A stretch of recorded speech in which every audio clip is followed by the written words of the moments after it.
Good day, folks, out here in the Bestball community.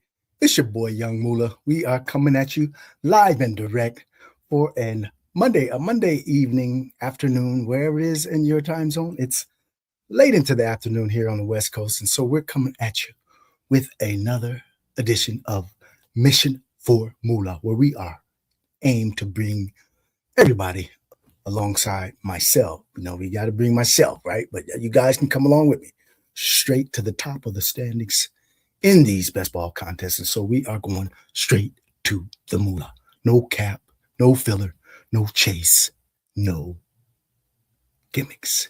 Yeah, we are here each and every week, a few times a week. And as we get into the post-draft season, we'll do a lot more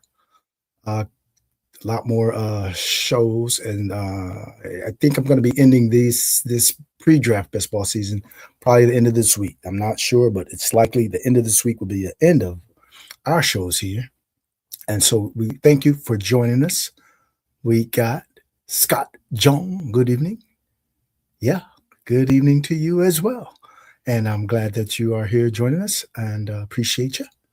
And so, we're going to go ahead and do a couple of drafts. I'm thinking of doing one on DraftKings. Yeah, I want to get my DraftKings in, and I want to do another one of those on stream. And then we'll head over to Underdog after that and do a big board. So, yeah, we're going to go ahead and jump into some of our other discussions about the players who we have looked to fade thus far, and see if we want to reconsider any of these stances.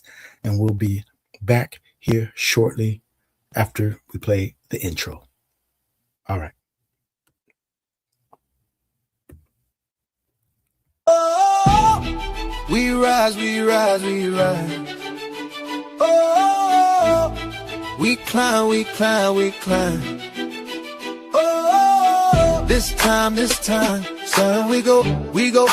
Victory on our mind. Gotta work, push, go. Gotta work, push, go. Let's see how I start this shift. We in this game, serving a strategic purpose.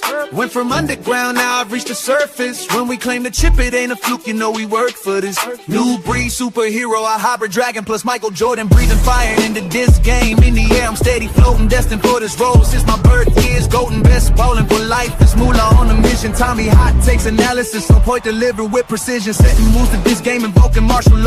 Going all out, we won't stop. Win, lose, or draw. Oh, we rise, we rise, we rise. Oh, we climb, we climb, we climb. This time, Zion, we go.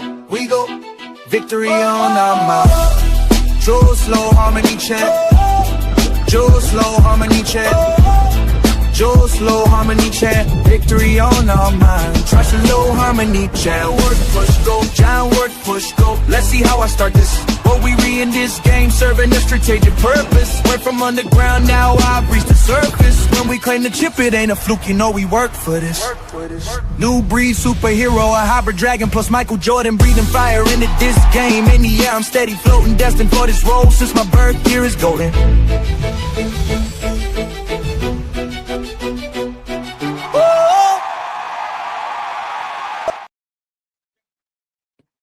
All right. We are back.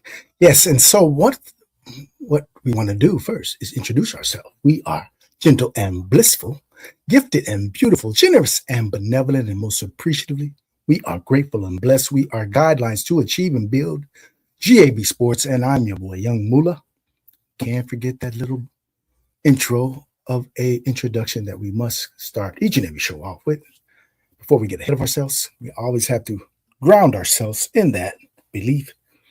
And so we want to go ahead and talk about the players who I haven't really gotten around to for one reason or another. There are certain guys who I've taken a stance with at this point, and I don't think that it's much that can happen to get me off of these stances of some of these guys we are fully fading, and as well as we are, pretty much doing a pretty tough fade, hard fade, but not a total fade. Maybe you got 2 shares out of 100 drafts, right? That's pretty much a fade too, but just to get a couple exposures, I have done that as well. But there are guys who have totally faded. And so if we are looking at, say, the thumbnail that I presented for this particular session, we showing a couple of guys who I just can't get to for particular reasons. And I just wanted to go ahead and just say that there will be certain times where you have to make tough calls, right? You just have to make a tough call. And whether you're going to be right or wrong, you don't know at this point, right? You don't know the outcomes because the season, number one, has yet to begin. And also, our position that we're taking is not necessarily going to be right. So a lot of times when I'm taking a position of fading a person, it's never going to be, I just don't like this guy, or I don't like this team, or whatever. It's always got to be from a position of, does this fade of this player give me any kind of an advantage if I'm correct? Or is it really going to kill me? And or is it really going to kill me if I am incorrect, right? And last year, I took a very strong stance. It was my second year in a row, because the year before I also did that, on Christian McCaffrey. So the first year, right, he was injured the whole year. So it actually worked to my benefit. Last year, I did a pretty hard fade. You know, I've had maybe 1%, 2% of Christian McCaffrey. And it backfired, right? So a lot of times you're looking at some of these tough decisions. They could go your way or they might not go your way.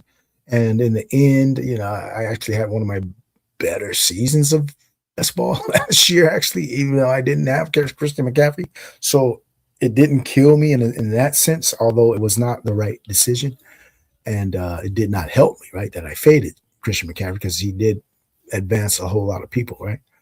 So this year, I also am not on Christian McCaffrey. I just think that at some point it's going to catch up to him. But I do have some shares a little more than last year, probably. But I can't believe I'm more than 5% on a guy like a Christian McCaffrey this year as well. So he's one of my sort of fades as well this year.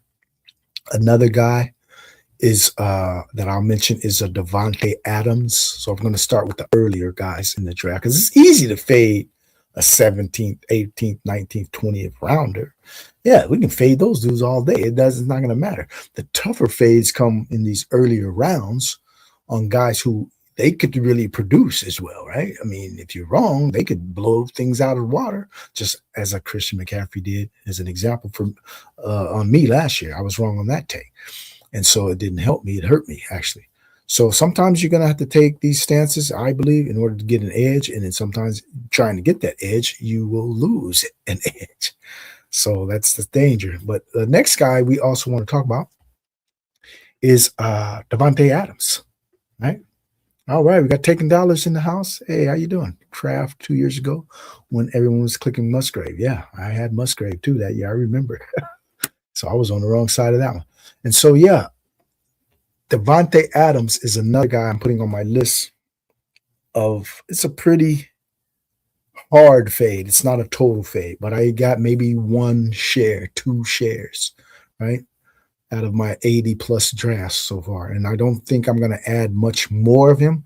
I could see myself maybe adding a share of Davante Adams, maybe in a full Ram stack, right? So I got maybe 2 shares, 3 shares possibly of Davante Adams right now. And so I consider that a pretty hard fade. And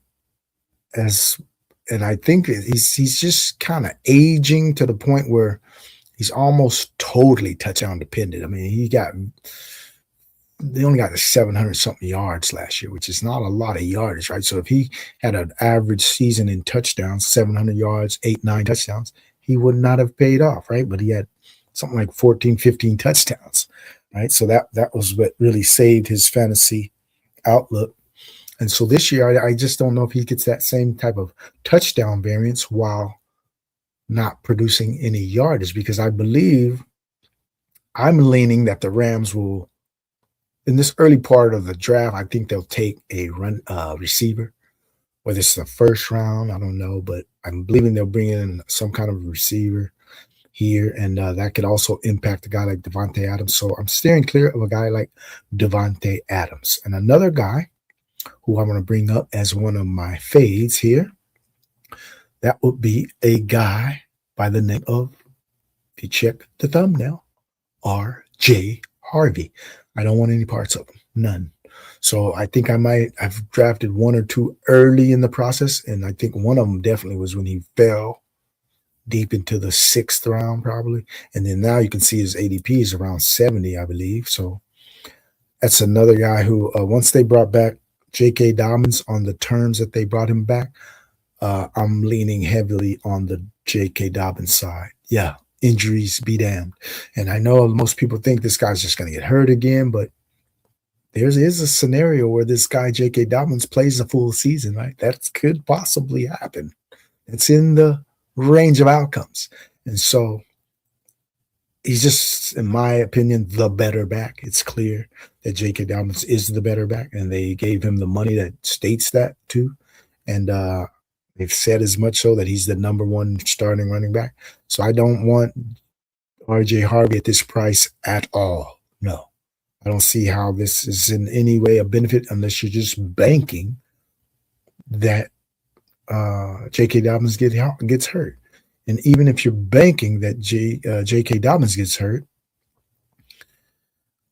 there's a guy like Jaleel McLaughlin who Sean Payton tends to play all of these guys, right?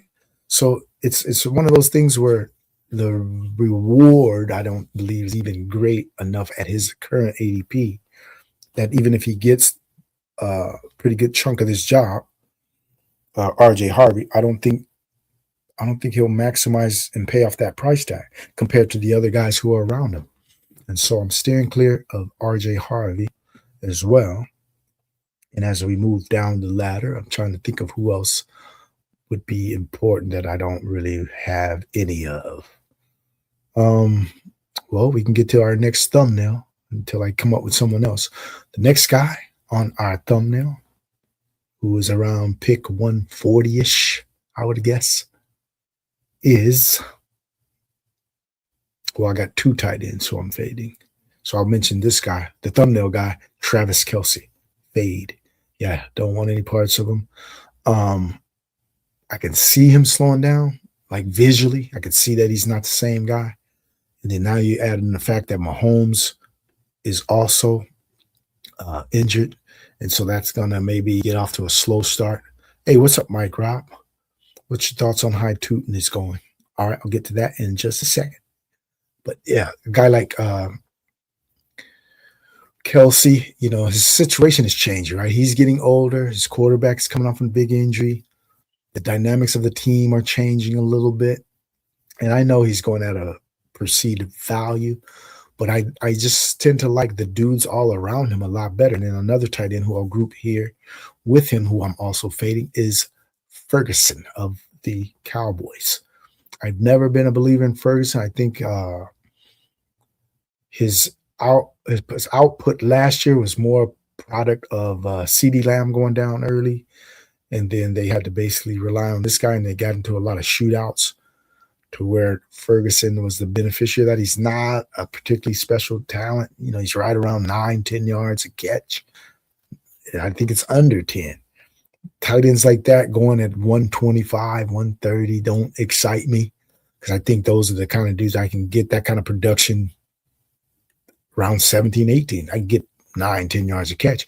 And I believe his volume is going to fall back with CeeDee Lamb coming back, and they probably won't have as many shootout scenarios as well. So the Ferguson and Kelce are the two tight ends I'm really not excited about.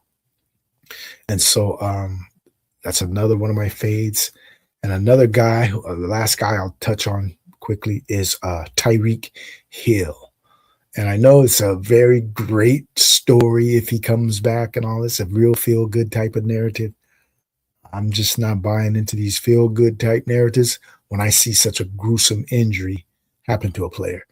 And yeah, a guy gets injured like that at his age, knowing that he's reliant on the speed component of his game too, I don't see the value that if he comes back. So first we got to say if he comes back. He's got to come back, number one. Then he's coming back to which team? We don't even know yet. And so then he comes back. Is he 80% of himself? I doubt it. 60% of himself? Possibly. Or less. And to me, a 60% type Tyreek Hill for that kind of a gruesome injury as he's aging, for this year, right? Because to me, he's had one of those injuries that can take a whole year for him to even heal, right? To where he can play this year if he plays, but is he going to be 60, 70% of himself? That's probably about the max you're going to get. And at his age, 60, 70%, and still kind of healing, I just don't have much interest in that. So I think there's other options you can take over a Tyreek Hill. So he's another one of the guys who are fading fully. And so I just think that there's certain reasons why you would fade certain dudes and reasons why you don't fade other dudes. And another guy, I forgot, one of the early guys who I am fading. I just drafted my first share yesterday. And so in these stances, we do have to take the time to reevaluate these stances. And so I'm in the process of actually reevaluating this fade that I have, and I'm actually going to probably add a few shares, and I'm not going to keep them on the list. But to this point, I faded Josh Jacobs this whole period. I haven't drafted not one share through like 85 plus drafts. I got 0 Josh Jacobs until yesterday. I got my first share. And so I've been reevaluating that stance, and I think it's worthwhile to at least hedge a little bit against that previous stance of mine. So that is one reversal I will put in play as we move forward. I'll start to draft a few Josh Jacobs shares at cost. So that's kind of all the players I kind of wanted to mention right now until we get into some drafts. Maybe I can bring up a few more guys who I'm fading, but then you guys go ahead and tell me who you're fading. So our guy Mike Robb had a question about my thoughts on how high Tootin is going. And that's an interesting question for me in that I am a believer in Tootin. Yeah, I started off this whole draft season smashing the hell out of Tootin at 75, 78, 73, even into the late 60s, still smashing Tootin. So I got my shares of Tootin early and often. I had a lot of shares. I'm sure they've diluted now, but at this current price, I'm not thrilled at the current price. No, I think there's added risk with the price, but I'm still a believer that he'll do his thing. So I'm not opposed to drafting him here. It's just for me, I've got my shares already booked and locked and loaded at a better value. So I don't need to chase him up the board here. But I don't hate if people are picking him in the 50s, right? 56, 58, whatever. That's fine. It's just that you're going to be competing against my teams who got him at 76. So if you want to go with that 1v1 swap and you feel comfortable, go ahead. And there's a lot of other people that got him at the 70s, right? So that 1v swap may not matter. It's not super high variation in the 1v1. So you're basically getting Tootin now combined with a 7th rounder now, which would be somebody like a quarterback or something, or maybe a tight end, right? Fannin or Kraft or something, or a receiver, right? So you got Tootin and a receiver. Well, I was getting in the 5th round, maybe I'm getting a receiver of a higher caliber in Tootin. Somebody like Christian Watson or whatever, the 5th round guys, running back Swift, maybe Swift and Tootin, Christian Watson Tootin, Lamar Jackson Tootin versus whatever Tootin and you're getting. So that's the only difference that I would have to say about Tootin going so high. But the price to me is still valuable if you believe that he's going to be the guy. That's what it boils down to. Because I got this guy going off this year, so I wouldn't mind paying the price if I didn't have any right now, because I still think he's the breakout back over there on that team and in the league. So I'm real high on Tootin, so it's okay. Just know you got a 2v2 to deal with, with the Tootin truthers who are already stashed away, right? So, yeah, it's all right if we're taking a guy like Tootin right now. I see no problems in that. So we're going to go ahead and thank you all for coming on in, and feel free to leave a comment, chat, interact. Yeah, I'll answer your questions, and go ahead and smash that like button. Do us a favor if you do that. And also follow us on social media if you're not. GAB for Young. It's GAB for YUUNG. And also subscribe to our channel here at GAB Sports. And we're going to go ahead and jump into a draft. I wanted to do a DraftKings draft right now. So let's go ahead and see if we can enter in that. I always enter on my phone because I don't like to get these little errors that pop up seemingly all the time. You know, you get these damn errors of developer errors and location errors and all that. So when I'm streaming, I just enter on my phone to avoid any kind of hassles. Okay. So let's go ahead and see what we got here over on DraftKings. Still iffy on him. So you're still iffy on him, but it's good to hear the other side. Yeah, that's great, man. I mean, you know, everybody's going to have their own take on this. He's kind of a polarizing guy right now. You know, some people believe in him, like myself. Some people are lukewarm, and some people are like wait and see. I've never been a wait and see guy. I always like to project and predict, and I've been pretty good at breakouts as well. So I'm going to go ahead and take that stance that I'm right on this breakout, and that's why I overloaded. Okay, so let's see what we got on DraftKings right now. So we're looking at the $1.20 max entry, which is not going to fill, by the way. It's not even halfway full. It's a lot lower than even the little board. So this contest is going to look like it's going to have massive overlay. Let me see where it's at right now. So if we look at it right now, there are 50,000 entries in 118,000 entry field. So it's not even halfway full. And you can only put in a 20 max entry. So it's not going to get nowhere close to filling. So this is going to be massive overlay. So I got 17 entries right now. So I definitely want to get to my 20. So I'm just going ahead and enter this one right now over on DraftKings. All right. See how many are left or to enter into this one. It's, oh man, I just missed too. 1 out of 12. Man, that's not a good. That's a bummer if you guys sign up. But if you haven't signed up, go ahead and sign up. But I think if this doesn't start to give me some numbers here, like start to rise up, I'll go ahead and jump over on Underdog because sometimes these contests over here on DraftKings can be slow to fill. And we don't want to just sit here waiting for this contest. So let me check back in a couple of minutes to see if it's moving. So, yeah, I think there's a lot of guys who are polarized actually in the best ball community. You know, a lot of players where people are just quick to take one side or the other. And I try not to be too much of a guy who just goes too hard on one side on a lot of different players.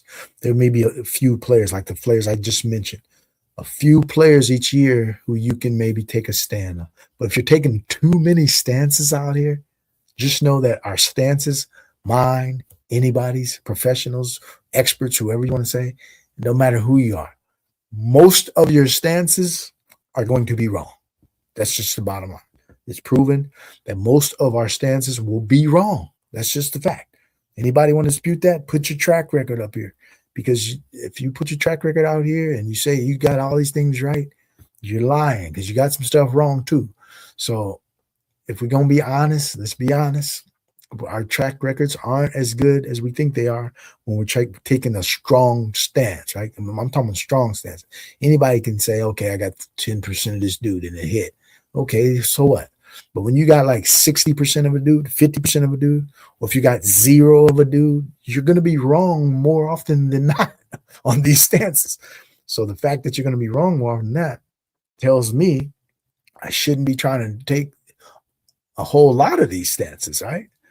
If I'm taking 20 stances per year and I'm only going to hit 6 of them, you look how many you miss. So it's better just to not be so bullish or bearish on too many players to where you're taking these super underweight stances on too much of the field, because it's a game of things we don't control, right? We don't control how these players will perform. We don't control how these coaches will coach. So I can have a certain outlook on what I think they're going to do, and then, hey, man, they do the opposite, or they do something better, or they get a favorable situation due to injury or something like that. So there's always an opposing viewpoint that we can get from in taking these overweight stances. There's always an opposite argument, and so we want to be always aware of those opposite arguments. And so I'm willing to change my stances even midstream, like I am about this Jacobs thing. I have been fading Jacobs this whole time, but now I realize that there is a world where Jacobs still does his Jacobs things and still gets like double-digit touchdowns and 1,300 yards, right? That world still exists, right? And so I got to see that, because they got a good team. They usually lean on the run. In my mind, I'm just thinking they're going to lean more on the pass, right? That's just my thoughts of how they're constructing the team now, and maybe how the defense is going. But I could be totally wrong. So I need to revise that viewpoint and I've just come to that conclusion. What's up, Hart, man? Thanks for joining us. Go ahead and smash that like, buddy. Yeah, you streaming today? Yeah, I'm just trying to keep this one to two drafts here. Let's just check my draft, see if I need to come out of this one. So while we're here on DraftKings right now, and I'm checking to see how this draft is filling up, it is only 3 drafters. I think I'm going to come back to this later. All right. So I'm going to go ahead and exit out of this DraftKings draft, which was the $1. So we just got out of that one. And we're going to go ahead and enter over on Underdog. Yeah, let's go ahead and get into one of our drafts on Underdog. Okay. And so let's see. I got one little board left, but we're going to go ahead and do a big board.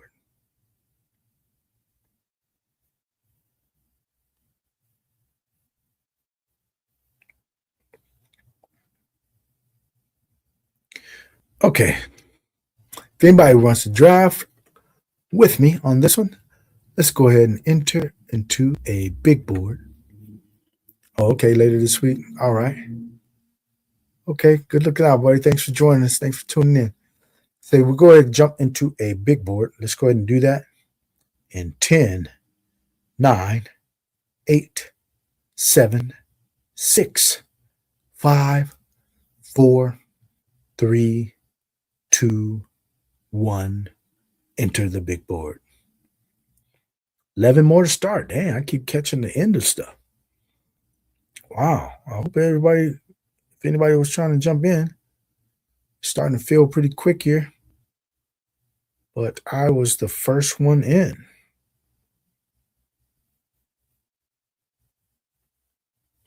Okay.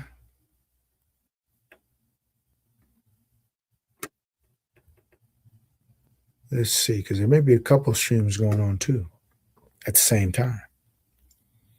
I usually don't come on at this time, so I'm just kind of testing the waters here, see what's going on. It's 4:15. I started here on the West Coast, and now 4:45. East Coast was 7:45. People getting home. You ready to jump into the drafts? So let's do this, Brutus. All right. Let's go ahead and see what we got. We have how many? It's only 3 field. 3 field. It's all good. All right, let me go ahead and send out a little message here.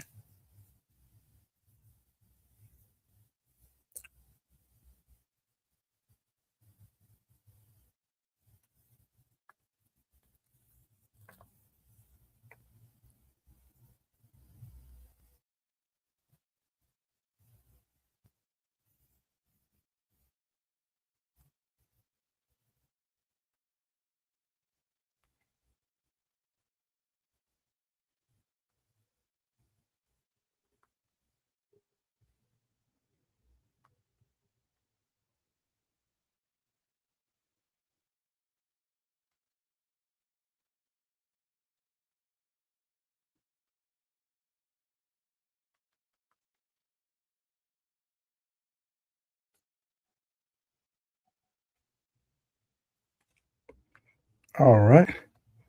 So now we have, let's see how many players we got. We're waiting on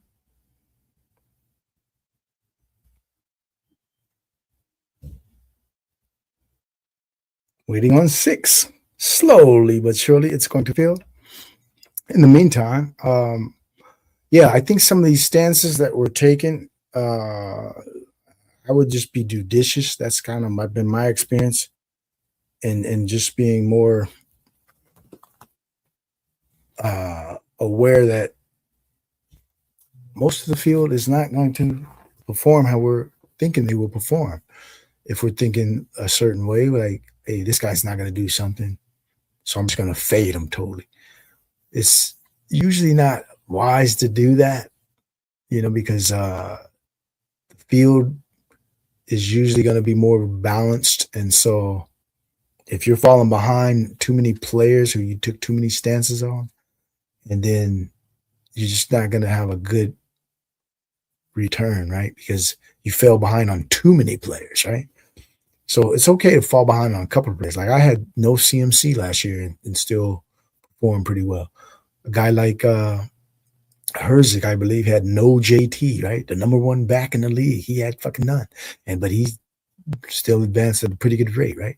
So sometimes if you just take stances on a few players in it and you don't hit, that's fine.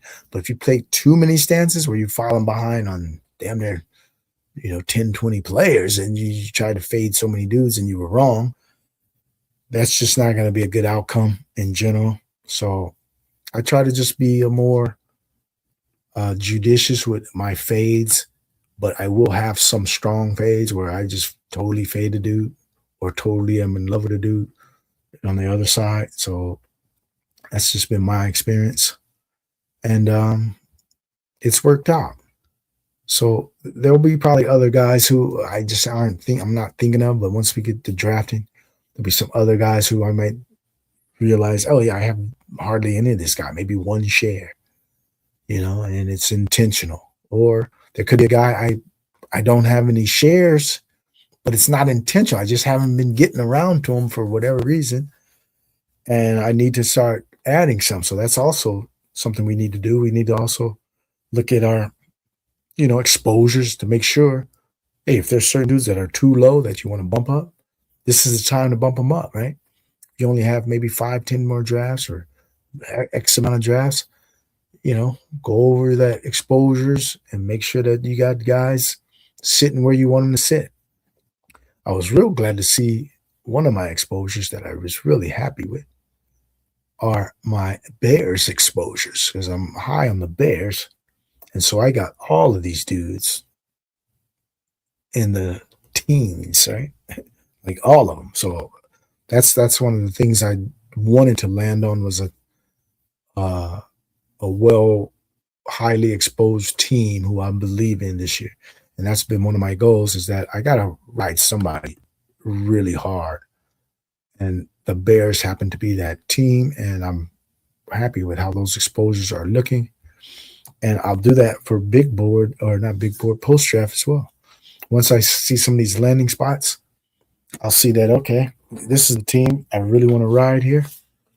And I'll find another team to go pretty hard like that on, and I'll make sure that my exposures for the whole team are well above the field. And right now I'm well above the field on everybody on the Bears. And that's kind of what I wanted on that team. Okay, so we are ready to go. One more go. All right, let's go ahead and get over to Underdog. Do I believe it's more important to get the hits or avoid the misses? It's almost a 6.5 one dozen the other, right? Because it's like you're saying the same thing, because you're hitting on the miss, right? Right. So all of them are hits, really, right? If I avoid the miss, let me see if I'm interpreting you right. Avoid the misses. So when you're saying avoid the misses, Are you saying avoid the guys who crash out? Like I avoid the guy who got hurt. I avoid the guy who flamed out, who busted for whatever reason. Or what exactly do you mean by avoid the misses? That's kind of what I'm. If that's what you're saying, it's almost like the same thing then. So you get something right, and then you also avoid the miss. You hit. Both of them are just hits. So they equal. To me, there's equal weight on those. If that's how I'm interpreting what you're saying. Like if I avoid the guy who busted, I think that's equal to saying I got the guy who hit. It depends on the player too, right? Like if there's a player in a different tier, right, then that also plays into it, right? But if say I've just random guys, like I had a ton of neighbors last year, right, and he got hurt early in the season, so I didn't, and then there may be people who avoided that, right?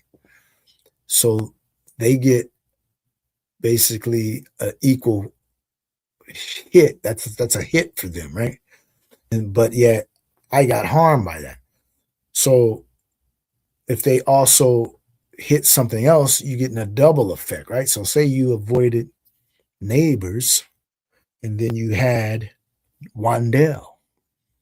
So you got the double whammy, right? Because the guys who all went after neighbors are suffering, and you had the guy who benefit in high quantities, a guy like Wandell, you benefited. So it just all depends on how you kind of combine it. Oh man, I think I got drafted or something. I might have got auto drafted. Yeah. Okay, it's okay. We was in the number 2 hole. So the draft started already. I was in the number 2 hole. And so let's see what this is looking like. Let me go ahead and share my screen.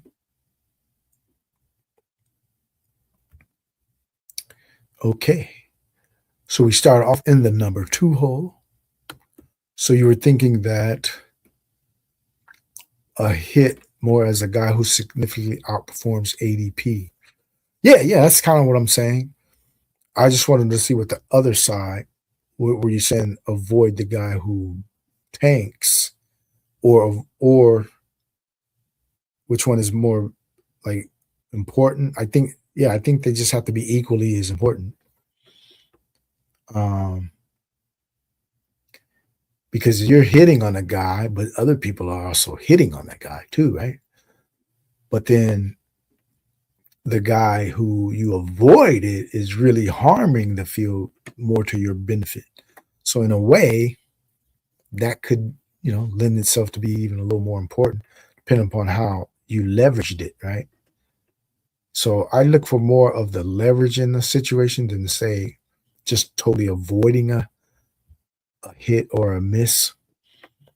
So if I didn't really capitalize on that miss, like say a guy gets hurt and I didn't capitalize on it, then it doesn't do me any good. I avoided the miss, but I didn't leverage it to my advantage, right? So just say one of these first round dudes get hurt at the running back spot. Okay, and I might be low on him. Okay, I avoided the pitfall, but did I have his backup in large quantities? Because somebody did. So if I didn't really benefit from it, it didn't matter that I avoided the miss because I didn't benefit from it by having his backup. So you see where I'm going with that, is that we got to get in a position where we're leveraging that miss. Otherwise, it don't matter, right? You gotta be able to take advantage of it. So right now, if I am avoiding a guy like Josh Jacobs, I better have a ton of his backup, which I do. I got heck of Marshawn Lloyd, who I believe is going to be the backup. If he's not, then I miss that part too. But right now, I'm hedging that he's the backup. And so I'll have massive leverage if he indeed goes down. All right. Another Bauer share. Then we get Jacobs in the next round. Let's do that. Take another Bauer share, which we have plenty of. And the guy we've been talking about, I'll go ahead and put him in my queue. Josh Jacobs, who we are starting to add some more shares of. Well, let's see if this guy doesn't take him. He doesn't. Okay. Yeah, we'll add a Josh Jacobs here because I'm changing my position here. I need to get a few more shares of this guy, so we're going to do that right now. Yeah, I'm the kind of person, I'm not afraid to change my stances. I can be wrong, so I've known, situations where you can get stubborn and then that comes back to bite me. So I don't live in that kind of realm no more where I think everything I say is going to be right. So each phase of this contest, I want to go back and reevaluate some of my stances. And right now, we're reevaluating that stance. Yeah. We're reevaluating that stance of Jacobs, and I'm going ahead and getting some shares now. As I'm winding down my exposures and my drafts, I'll be getting some Jacobs just like we did just here. And so, yeah, I think it's important to kind of realize both sides of every issue, and not that you're going to always protect yourself against your stances, because some stances you have to be convicted. You just have to take it to the bank, and that's also part of this game where some things, if I really believe in this dude, I don't care about the backup. I'm just riding this dude, and if it works, great. If it doesn't, then I took that chance and didn't try to protect it. But protecting yourself by getting handcuffs and all that, sometimes you can do it, and it's okay, depending upon how you're looking at it. Okay, I need the handcuff here for whatever reason. If you think that's part of protecting your team, that's fine. But me, I tend to not look for handcuffs, things like that, or to play both sides in the same lineup, especially.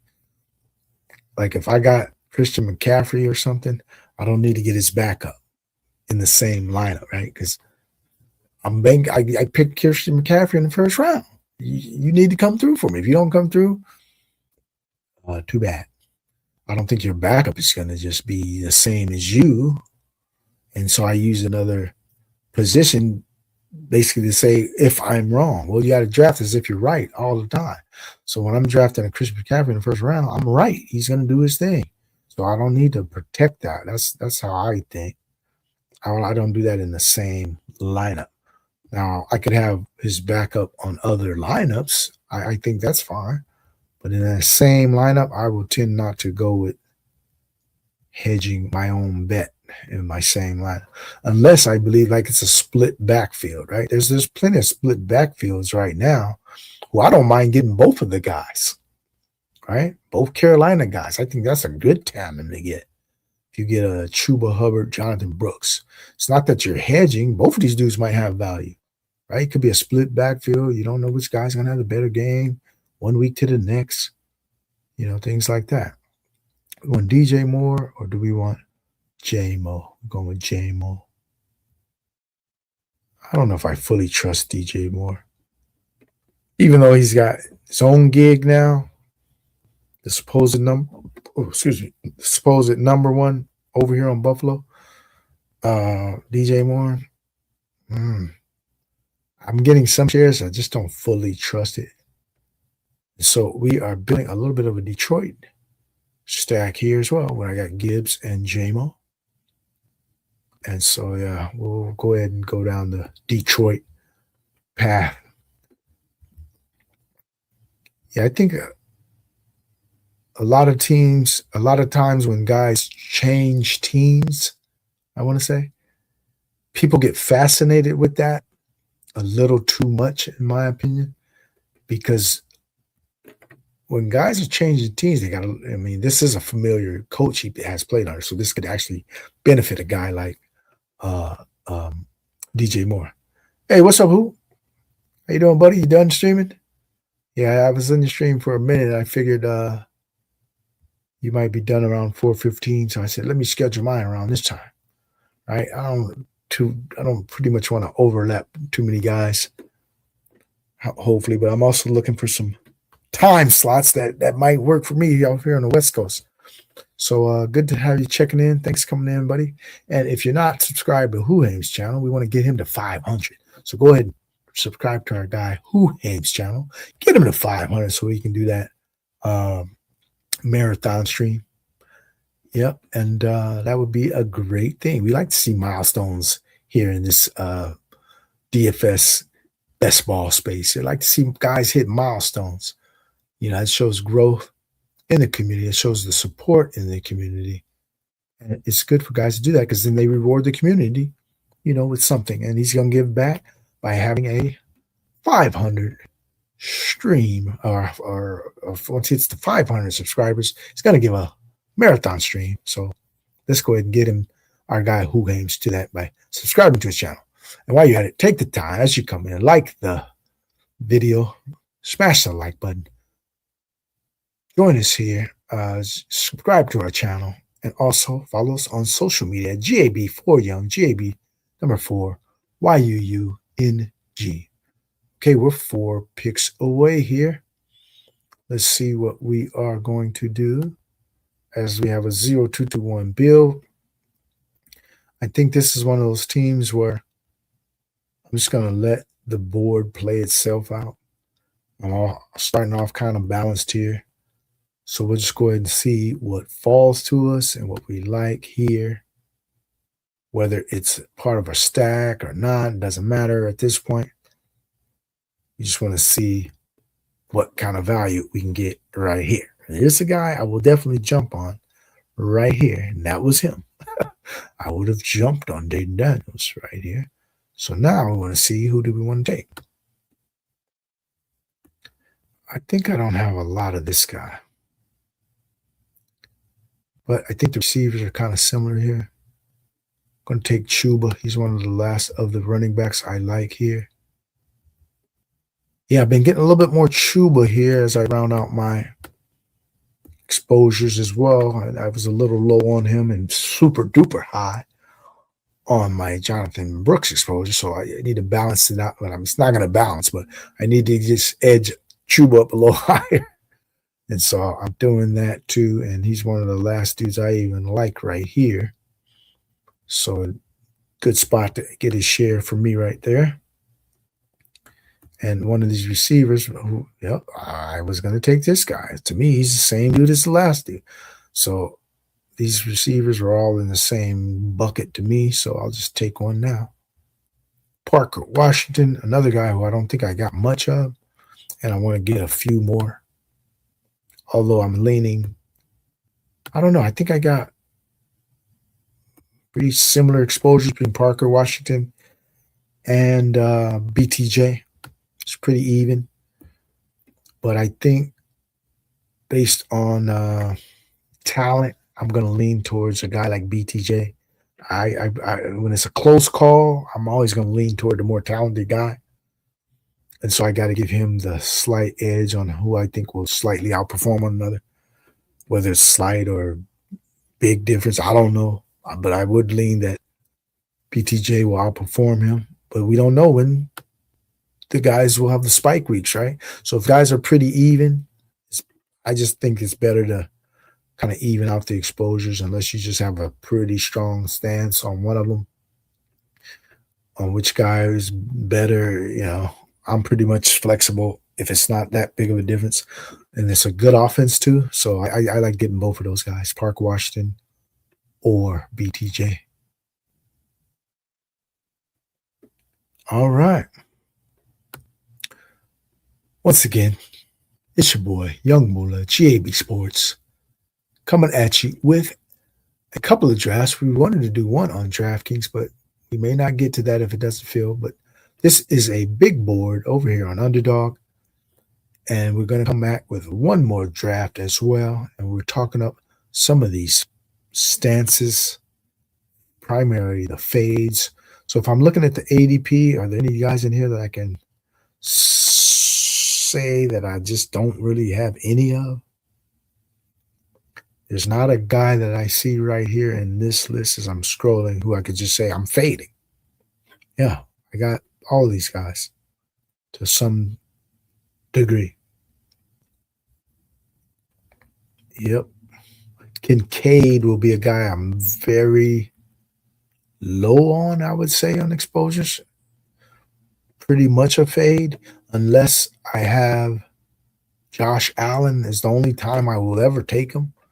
And I know I don't have a lot of Josh Allen. So I know that Kincaid is a dude I will never take solo. So he's pretty much a fade as well for me right now. Okay, we're up in three picks. Let's see what the board looks like. All right, somebody took my Goff. This Amon-Ra guy. He's got Josh Allen and Goff. Yep, this is kind of how the builds are going here over on Underdog. The people will want to get those quarterbacks by the 8th round. They got 2, 3 sometimes. And sometimes you got to be able to push it. We got to be able to push it. Let's see what the ADP says on receiver. Also says Pittman. Go ahead and take a Pittman share here. I'm starting to like more Pittman. I'm kind of warming up to his situation, getting traded to Pittsburgh. As long as Rodgers comes back, because I think Rodgers is the key for a guy like Pittman, because Pittman is one of those reliable targets, right? And Rodgers always locks in on those reliable dudes. So if Rodgers come back, I think Pittman can have one of his better seasons yet. And so I'm warming up to the idea of Pittman. As before he was traded, I probably had 0 Pittman. But since he's been traded, I've upped my shares pretty decently. Do we want to go ahead and snag one of these quarterbacks here? Or do we want to risk it, biscuit? I'm going to risk it, biscuit, and get a guy. Oh, we got Olive drafted on Pitts, huh? I went by my rank. All right, that's fine. I'll take my second tight end right there. I wasn't taking a quarterback anyway. So we closed off our tight end room with the fact that we got Pitts and Bowers. So we don't need any more tight ends. So we'll go ahead and close that off. And let's see what we're going to do. Yeah, I can see where we can go with quarterback. So we're not going to worry about that. There are some options. We are going to push the quarterback envelope as everybody else is hammering. Yeah, it's a little risky, a little unorthodox, but I'm going to trust the build and look to get the depth and quality at the running back receivers and tight end. So as long as we can be strong in those spots, you don't always have to have a great quarterback to win in this game, right? I mean, you don't. You just need timely quarterback production. That's what it comes down to. And so when you got 3 quarterbacks, you can go a whole season where dudes are giving you 20, 22, a different dude, You got 3 different quarterbacks where they're giving you that timely production. That's what matters. You don't have to have that one dude that can give you the spike weeks all the time. If you got a well-rounded roster, you're getting your spike weeks at the other spots. So being behind or quote unquote behind that quarterback, which you're just hoping you get into timely production. And so I don't have a problem waiting on a quarterback build, especially in this environment when nobody's doing it. So what I'm going to have there is an edge in construction, right? My construction is going to be totally different if you have a wait on quarterback build, because nobody else will be doing that. And so they're going to always have all the top quarterbacks, and you're going to have dudes later who they didn't rely on, but you're relying on these dudes, right?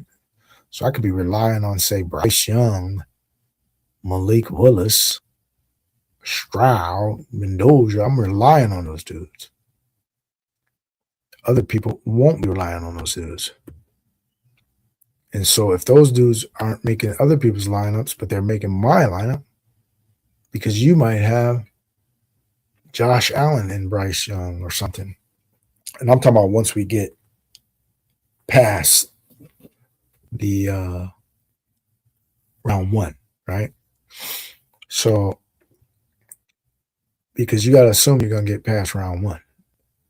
And once you get past round 1, if you got a weight on quarterback build that got to the playoffs, that will be a huge edge against the field because nobody else waited on quarterback. If they got that far, you'll be one of those unique teams that waited on quarterback.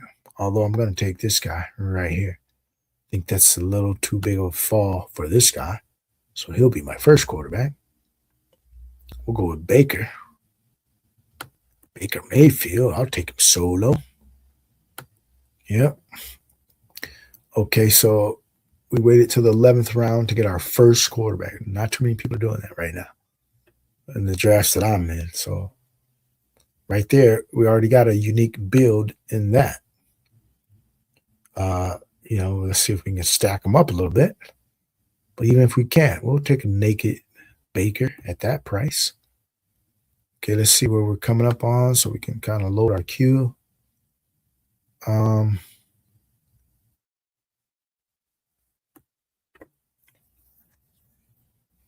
right, so everybody has 3, 2, 2, 2, 0.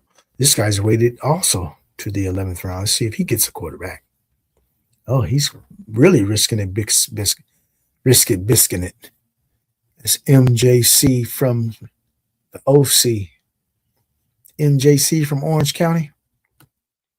He got no quarterback through 11 rounds, so he's really risking it.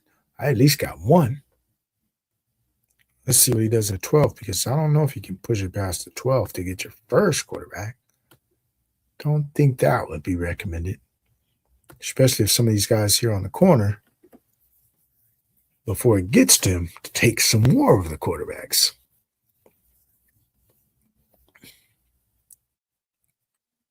Okay. Jalen McMillan, he would have been nice for my Baker build. That's all right. We got a late pick in store. A late guy with some potential who's on that Tampa Bay team as well. You know who it would be. Yeah, that guy. Jet Lifer. Okay, let's see what this guy is. Is this guy going to take a quarterback? He's got to take a quarterback, right? Yeah, he's got to. All right. I want to see how this build turns out. I'm interested. MJC from OC. Wait, how many straight running backs? 1, 2, 3, 4, 5 straight running backs. Wow. Interesting. I don't have a problem with guys doing interesting stuff, because those are the guys you got to sometimes look out for. Hey, man, they might have a dangerous squad. They just might. All right, since I got one quarterback and you got one quarterback, I'm taking my second quarterback, buddy, because he also fits my build. I got Chuba. I got Coker. We'll take Bryce Young. All right. Let's add Bryce Young to the mix. And got the double anchor RB. And with Chuba and another nice guy, but we do want to add this other dude. I will definitely add my guy here. Yes, we will. We'll lock up that Carolina backfield for sure. And we will have 4 pieces to Carolina if this guy doesn't take it. All right, Ploppy dude.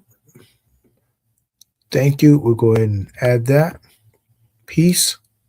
So we got the Carolina backfield, the quarterback, and we were just talking about that too. Yeah, I don't mind builds like this where you lock up a backfield, and I got 2 workhorses as well. Yeah, this is working out great. Yeah, I like this build. I might even take another running back, or we might just tack on one more probably. Yeah, we'll probably tack on one more.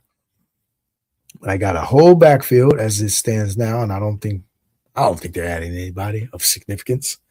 You know, it depends on the longer they go without signing somebody, that bodes well for one Jonathan Brooks. The longer that Carolina doesn't sign a running back, that's telling me that they see something, that this dude is really like looking good. So I'm just holding out hope because I got 50%, 5-0 of Jonathan Brooks. Yep. All right, we got our guy Bukowski. What's happening, Bukowski? You gonna jump in the next one? Yeah, we got one more on tap. I might go over on DraftKings. Are you on DraftKings? Are any of you guys on DraftKings? Yeah, if you are on DraftKings, let me know because I do want to do a DraftKings draft. So what's up, buddy? Hey, what's happening, man? What's up, Peppertone? Are you on DraftKings? Have you been doing the 20 max? Because you see it's not going to fill, right? Yeah, they're got a massive overlay. It's not even halfway full. Do a little board. I think I have one left. I could do a little board. I could be talking to that. If you gonna get in, you in with a little board. Because I do have one left. So yes, we can do that. No problemo with the demo. Thanks for your input. And we can go ahead and do that. So let's see what we're on. But yeah, DraftKings, for those who may not know, is their 20 max, $1 will not fill. There's no way it can fill. It's not even halfway full, and their contests go slower than even Underdog on filling. So they're not even halfway full, and you can only put in a 20 max. So they will definitely not be able. It's going to be massive overlay on that contest. So I got 18 so far over there, so I'll be maxed out over there in a minute too.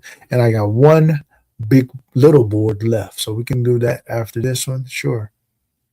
Hey, let me make sure my slow drafts ain't about to time out.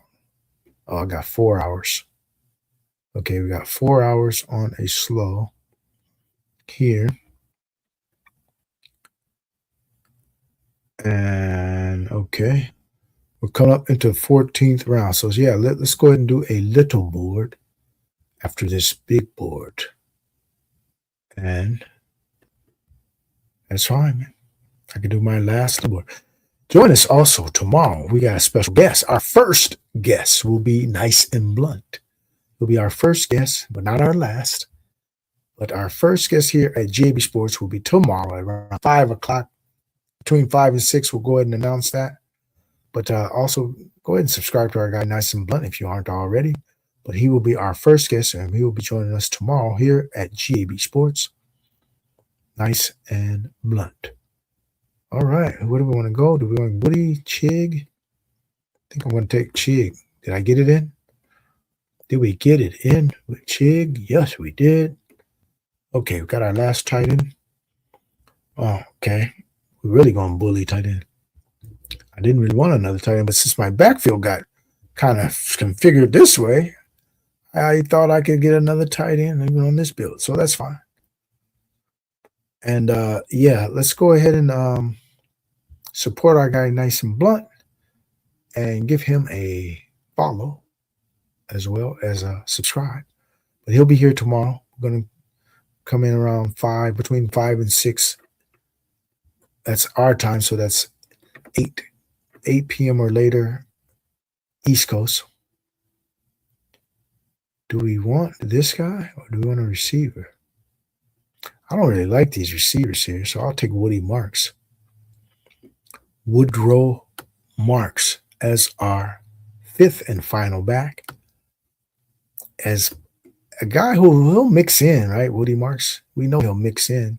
And he could be the 3rd down back as well. So as he's fallen down from his original 115, 120, and now he's going 170, I think it's okay to draft him at this price, given that he'll still have a role, right?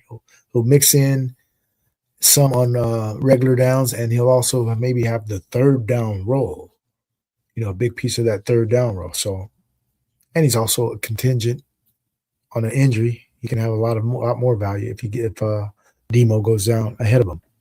So I don't mind mixing in a little bit of Woody Marks at this price. And so our backfield is looking pretty set with 2 workhorses up top, Jahmyr Gibbs, Josh Jacobs, and we got the Carolina backfield, which gives me, in my mind, the luxury of only taking one more back. So we will just end with 5 backs right there. and focus on the other parts of our roster, which will be quarterback and receiver. Tank Dale. So Tyreek Hill is a guy we are definitely fading. We haven't added a single share all off season. And it's just my personal choice. I just think that's just such a gruesome injury for him to return any kind of previous form. I'm just not seeing it. So I'm steering clear of a guy like Tyreek. What do we want to go with our last quarterback? I do like some Shador. And so we don't have a problem adding some of these pieces with Shador, which would be Bond. And I'm sure Judy is gone. Yeah, 180 something. He's gone.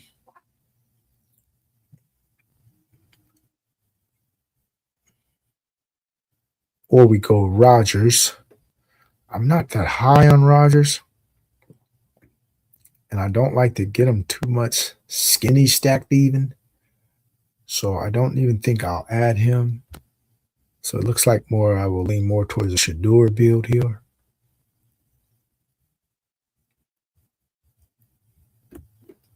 So let's go ahead and arrange our picks. We definitely need to hit the receiver spot since we got 5. With 5 picks to go. We want some of these receivers. I do like a few guys right here.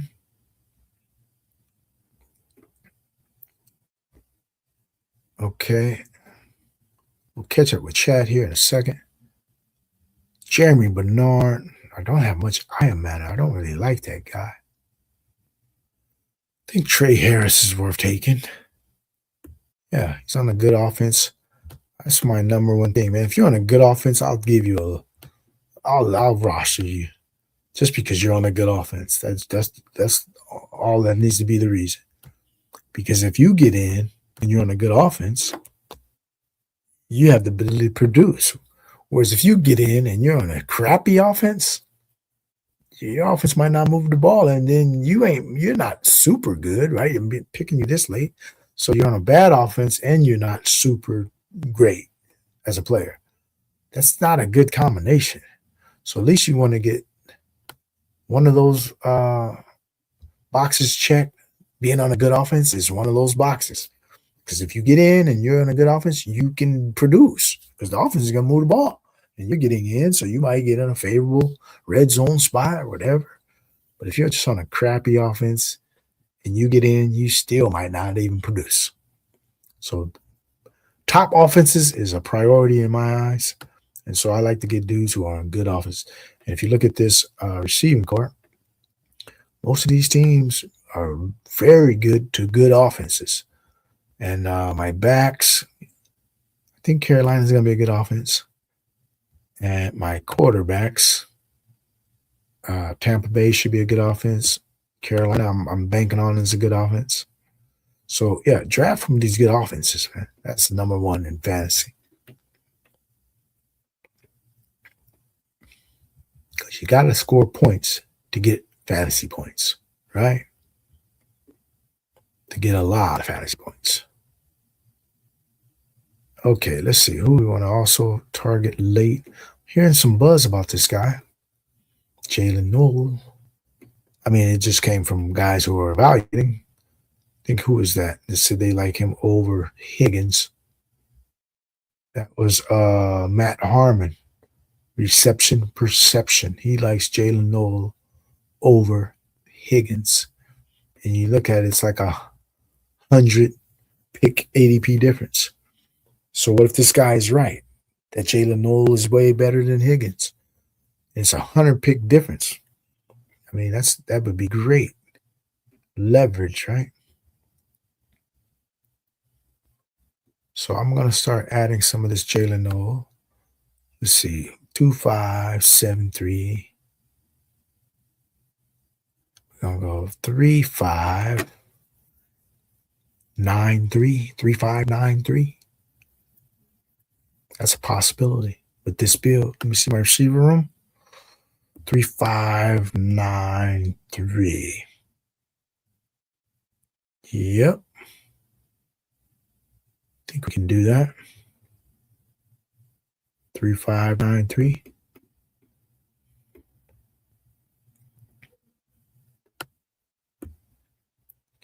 Okay, we're going to add our Shador here. Get our third and final QB. Should I take Bond now? Yeah, we ain't going to risk it. Getting the correlation right now. Think I can get that guy later. Jalen Noel, Aya Manure. You get one of those dudes later. We'll lock in the correlation right now.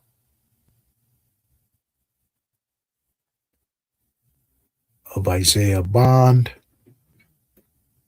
Okay.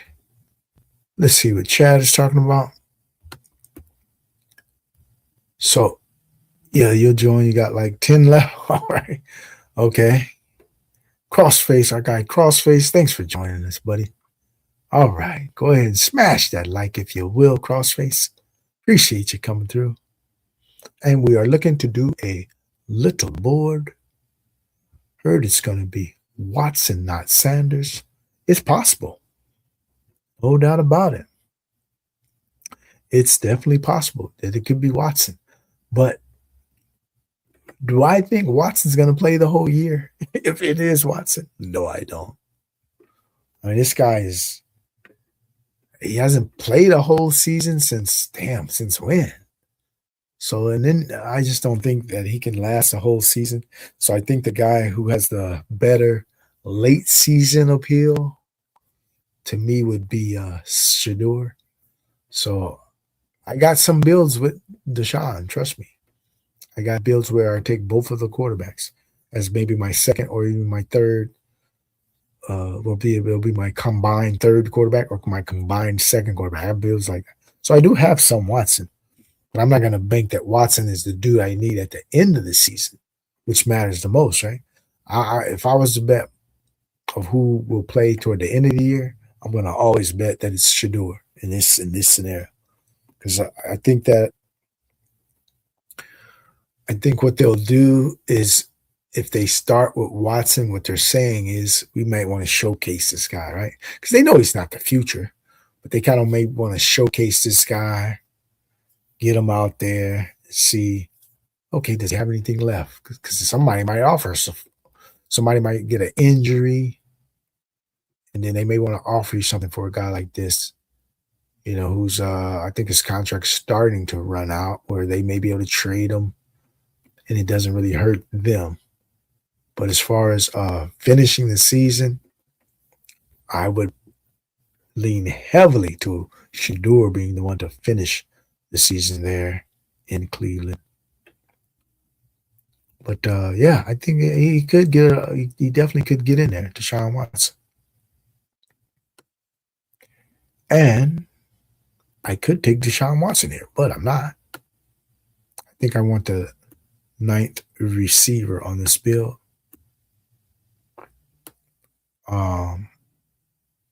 Yeah, I want the depth of the receiver. Oh, I did want Noel, though. That could change the game. That could change the calculus. Because Noel is the guy I actually wanted there. And so now that adds Deshaun Watson into the mix. Oh, my. Yeah, I did want Noel. So we'll see how this plays out. Is there another guy that I really want to pick here?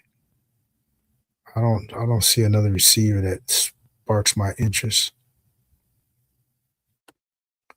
I don't see another receiver that piques my interest.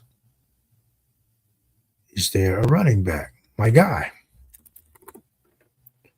It's coming down to these players here. Moss, Tyquan, Watson. What the hell? Let's go Tyquan. Big play Tyquan. Yeah. All right. So we ended up with a 3-5-9-3. Went with the 9th receiver. And we have, I just noticed, we have a no rookie build. Yeah, I got a lot of these no rookie builds, and I don't have a problem with a no rookie build in that I'm not high on any of these rookies to begin with. I think my highest rookie exposure is in the receivers is like 8%, which, pretty much even with the field. And I'm high on the running backs, so I got some high exposure on some of these backs. But the rookies, I'm not going to be that above the field on in this contest. Maybe in the post-draft contest, I'll have a little bit more of these guys. All right, we're just going to do a quick review and jump over into this little board. So we'll quickly review my squad. And if any of you guys are listening to this stream, any of the people who were in this draft room and you'd like to review, go ahead and speak up if anybody's been lurking. But we'll go ahead and review my team right away. We have a 3-5-9-3 build with Baker Mayfield, Bryce Young, Shedeur Sanders. We waited till the 11th round to get our first quarterback, which was Baker Mayfield. And then we got Bryce Young and Shedeur, and we ended up back stacking all of these guys. In our backfield, we start off with two strong anchor backs, Jahmyr Gibbs, Josh Jacobs. And then we locked down that Carolina backfield, Chuba Hubbard, Jonathan Brooks, which is something I had been looking to do. And then we also got Woody Marks as our fifth and final back in this build. And then we got 9 total receivers, Jalen Waddle, Jameson Williams, Parker Washington, Michael Pittman, Jalen Coker, Trey Harris, Tez Johnson, Isaiah Bond, and Tyquan Thornton. So we got a mix and match kind of a receiver core where we're just looking for dudes to make our lineups given weeks. It won't be the same dudes week in, week out, likely in this kind of a build. And that's fine. That's why you throw a little volume at it to get that kind of an outcome. And then we got a lockdown tight end room. You won't find many better than this. We got Brock Bowers, Kyle Pitts, Chigo Conquo. So we can pretty much dominate the tight end scoring. And we got 3 outs in case we make the finals or the postseason of this big board contest. We got 3 outs with Bowers, Pitts, Conquo. And tight end is one of those positions where the more outs you got, it can be a differentiating factor in if you reach the week 15, 16, 17. So that's something to look forward to and keep in mind as we're doing these drafts. Sometimes you got to build with a purpose of, if I make it to week 15, how do I keep going? And this is the kind of build that if it gets there, I will have probably a quarterback room that most won't have. And I will have a backfield combination most won't have. And I will also have a mix of receivers you likely won't have as well. And definitely a tight end room. I mean, this tight end room can be had, but how many people are going to really have it? So I look at this as a differentiating type of lineup if we do make the playoffs. Okay, let's go ahead and jump into that other little board, but let me go ahead and check in on the chat here. All right, we got Dark Side Dev. They brought me here, and there are familiar people in here. Yeah, you go ahead and join us, man. Yeah, it's familiar people. This community supports one another, man. I'm loving the support that I'm getting from each and every one of the streamers out here, as well as the community in general. And this is the place where we come, where we can do our thing, man, and draft and share some thoughts and get some input, get some dialogue. And so, yeah, appreciate you stopping by. Go ahead and subscribe to the channel if you haven't already. Go ahead and like the video. And we are about to jump into a little board. Bro picked Shedeur. I'm selling. All right. Well, thank you. Yeah, I definitely have a little bit different thoughts a lot of times. And I pretty much stick to what I believe in, man. If everybody's going one way, I'll look at the other side and give it some thought, right? That's kind of how I operate. And there is a world where Shedeur does well, right? Isn't that possible? Or is that impossible? I would not say it's impossible. There's a world where he does well. It could happen. right?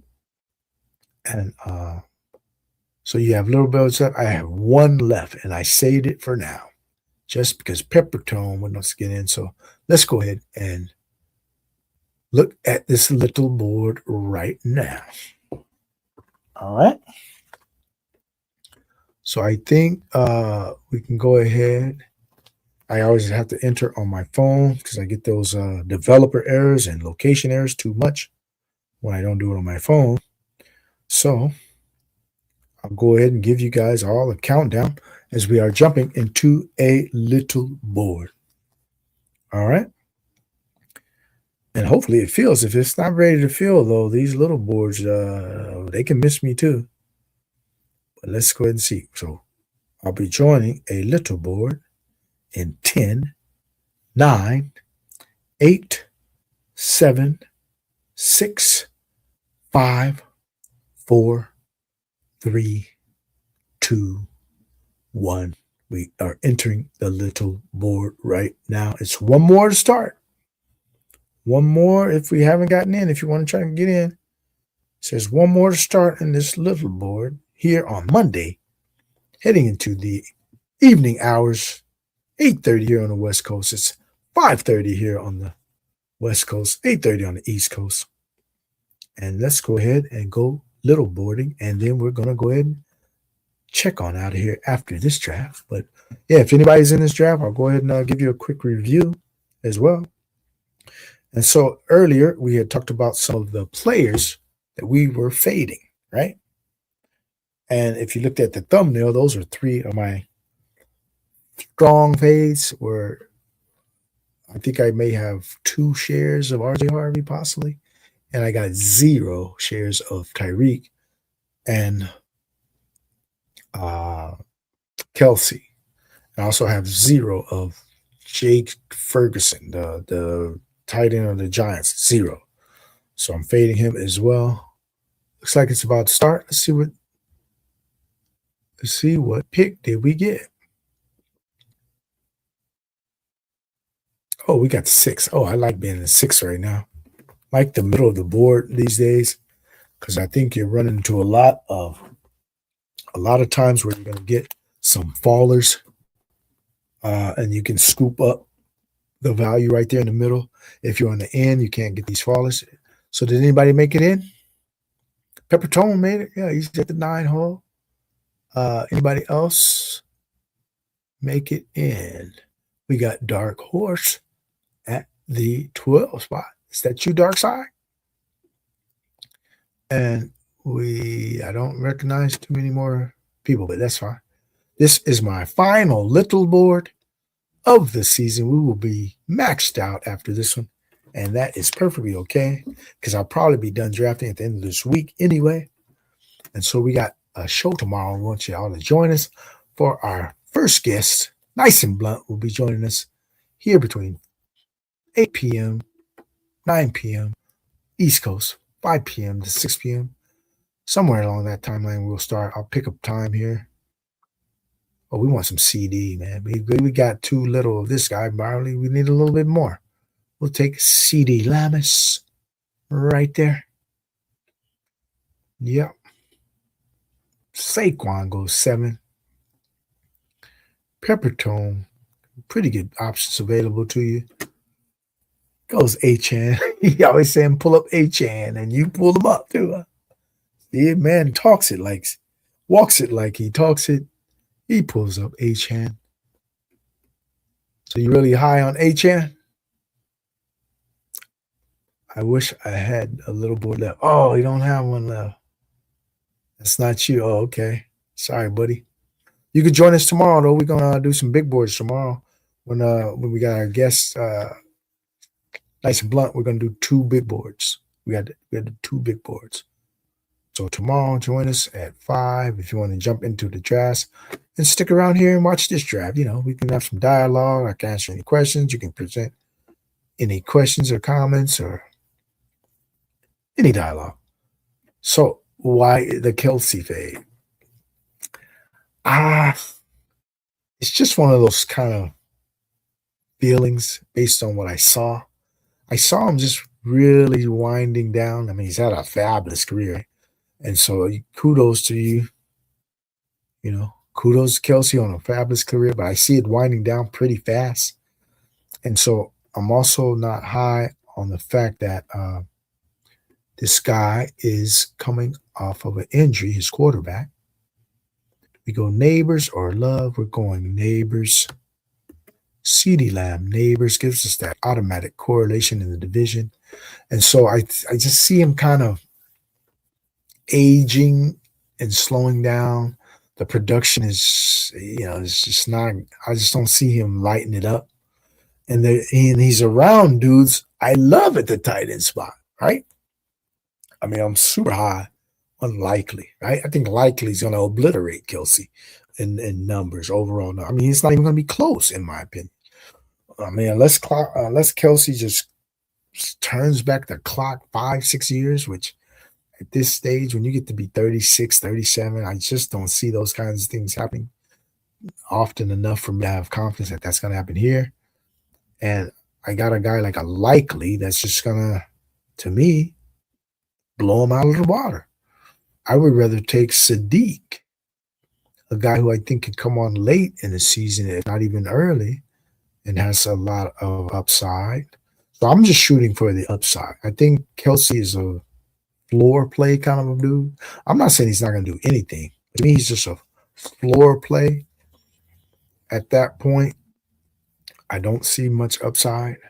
I don't think he's turning back the clock. I don't see a lot of touchdowns. So last year to me was his last hurrah. And it was, you can see he still wasn't the same as he has always been. He had some good moments last year, but that was last year. This is another year, the calendar has changed, turned. He's a year older.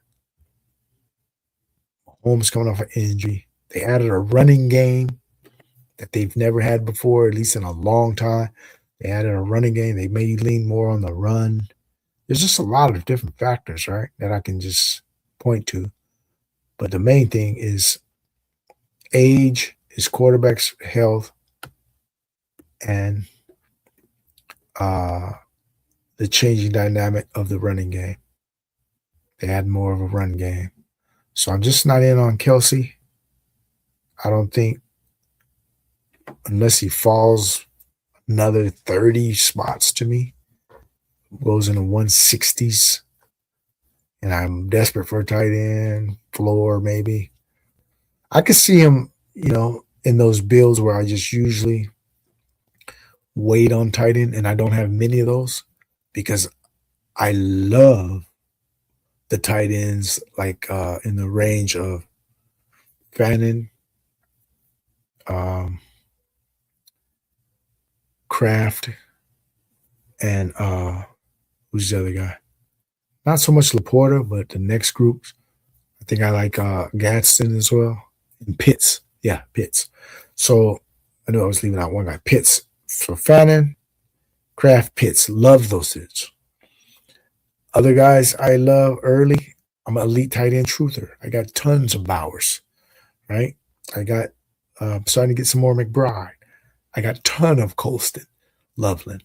So my tight ends are already picked by the time I get to Kelce normally anyway. I already have at least one tight end. I don't think he adds to that combination that well.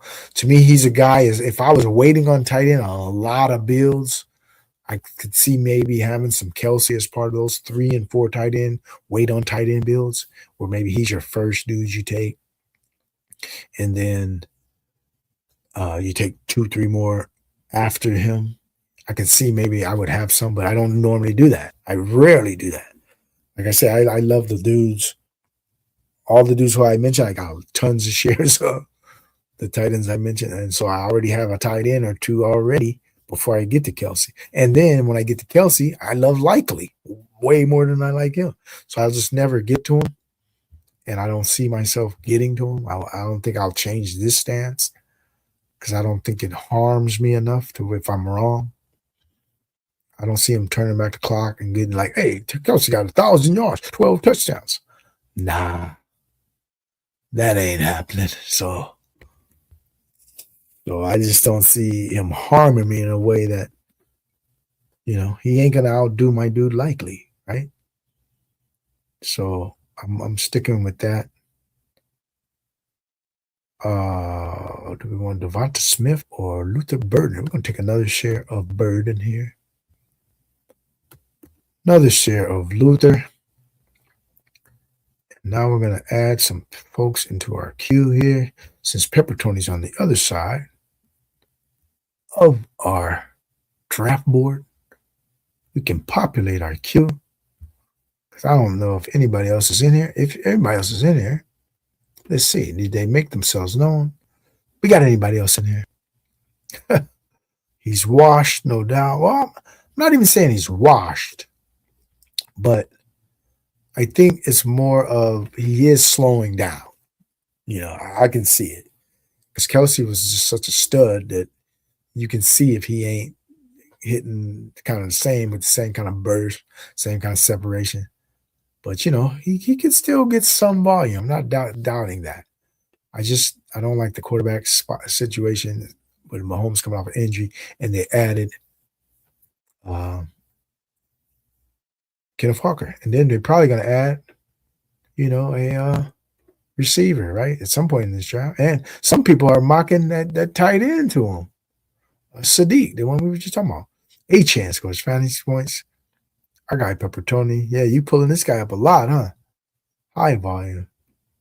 Are you at all concerned with him possibly getting shut down and or traded? Because Miami sucks so much. But if he gets traded, it might not be a bad thing, though, right? I don't have any of this guy. Hardly any. So we're going to go ahead and take a share of Judkins since we don't have any. And he's a guy that, we got maybe one or two. I'm not intentionally fading Judkins. I just haven't been getting to him because he's usually surrounded by dudes I like a little bit more than him. Like there's just a lot of dudes there that I like more than him. But I'll add here a share here or there because I am a little more bullish on the Cleveland Browns than most. So we're going to add a share of our guy Judkins right here. In this little board, it's our last little board of the draft season. Guy Pepper Tony wins Christian Watson. Man, I got so much Watson and the Packers. Okay, let's look at the board. So Pepper Tony out of 9-hole. He goes Devin Achane, Derrick Henry. He got the double anchor, superhero. T. Higgins, Zay Flowers, Christian Watson, strong build. Wouldn't expect nothing less from our guy Pepper Tony. He's going to come with a strong build every time. We got Dark Horse at the corner with a 3-0-3-3 build. Let's see. I like to see what guys are doing on the corners. This guy on the other corner, CT20 Pure Chill, has a 1-2-1-1. Got Tyler Warren at 4.12. Okay. Somebody's really high on Tyler Warren. To Josh Allen at 24. Teteroa McMillan, 25.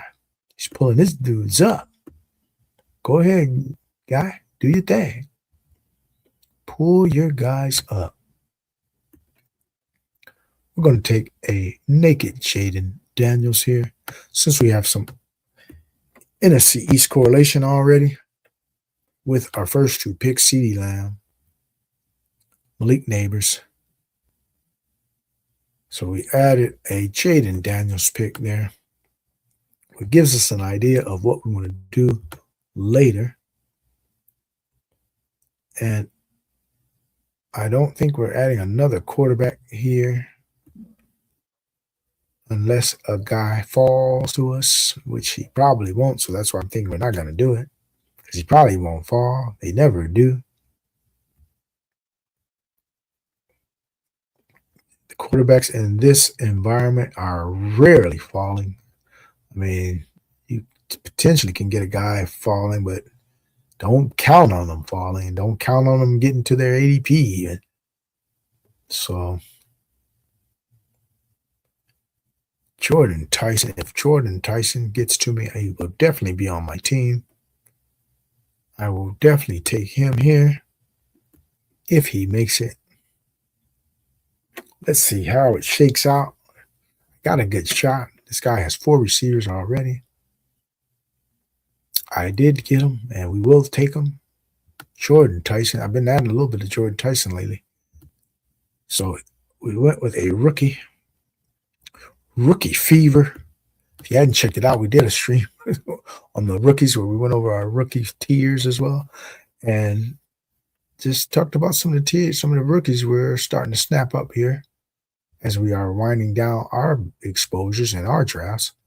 We're adding some of these rookies who we may not have been super high on, but like I said, I'm willing to evaluate my stances, evaluate my exposures, and see where I want to bump things up a little bit.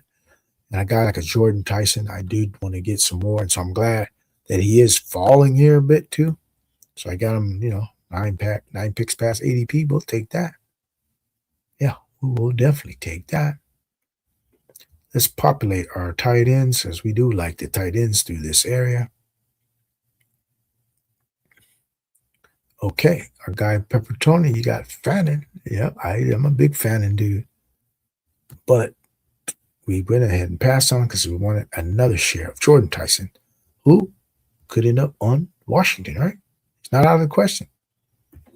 Arizona State connection. Yeah, I know they didn't play together at Arizona State, but Jordan Tyson went to Arizona State, and so did Jaden Daniels for a time. So, and they need a receiver, right? The Washington, I was going to say Redskins, Commanders need a wide receiver. They could easily take a Jordan Tyson, right? Sure they could. Both tight ends went off the board. That's perfectly fine, because we are going to go ahead and look at the other spots. Kyle Monangai, Jadarian Price. We're going to pull up our guy Price right here. We got tons of them already, but as we are getting into our final exposures, I don't know, in this particular 20 max little board, I don't know how much I got of Price in just this particular contest. So, but overall, I know I got a lot of Price. So we're just going to tack on another Price in this last little board contest of ours. So we're getting some of our favorite players in this last little board. And so a lot of what I'm going to do here will be based on, these are my guys, right? So getting a guy like Price here, knowing that I got a ton of them overall, he's just one of my guys. And this is my last little board. So my last little board, we're getting my guys. Yep. So Neighbors is always one of my guys. Jaden Daniels, always one of my guys. We're looking for the high upside guys who can win you a week by themselves, give you that 40 burger, you got to have them type of production. Oh, that was another one of our guys. He just went right ahead of us. J.K. Dobbins. This is not one of our guys, Wandale, but we're going to take him. We're going to take Wandale Robinson just to balance out the lineup. We've got a floor guy here and a Wandale. Got these upside guys, Burden, Tyson. Give us a floor guy, balance it out a little bit. Then we got explosive superstars, CeeDee Lamb, Malik Neighbors. Okay, I didn't even see which quarterbacks was falling, but probably nobody I needed. Quarterback, nah, I didn't need any of these guys. Love or Goff. Our guy Peppertoni gets his stack in of the Packers. Nice build. You got Love, Kraft, and Watson. Yep. And we got Jaden Daniels unstacked at the moment, but we can tack on some dudes late. And we also have Jordan Tyson, who could end up on that team. Don't discount it. Okay, who we got? Potential stacking options. All right, we see it. It's clear. Jaden Reed. I might get a piece of that Packers team, man. Don't take all the Packers. Casey Concepcion.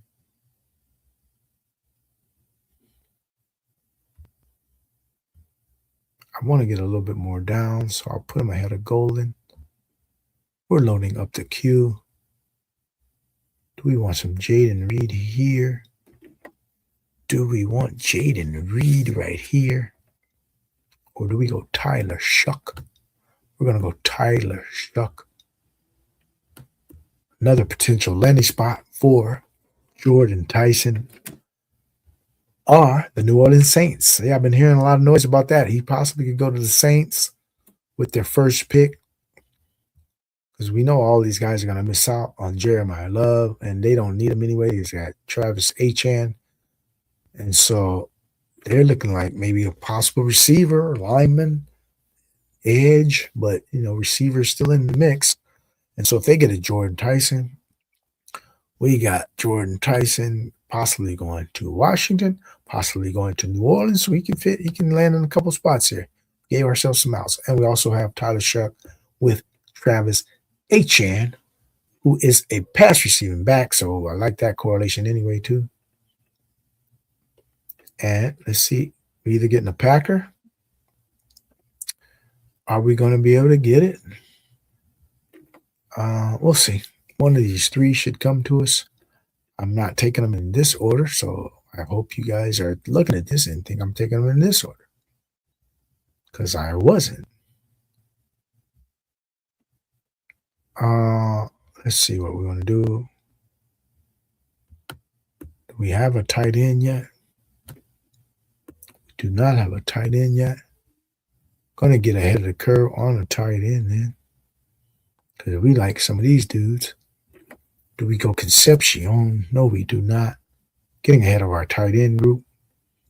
We're taking the tight end we want, because it won't get back to me. Isaiah Likely. We got Isaiah Likely and Neighbors. I don't mind stacking dudes without the quarterback.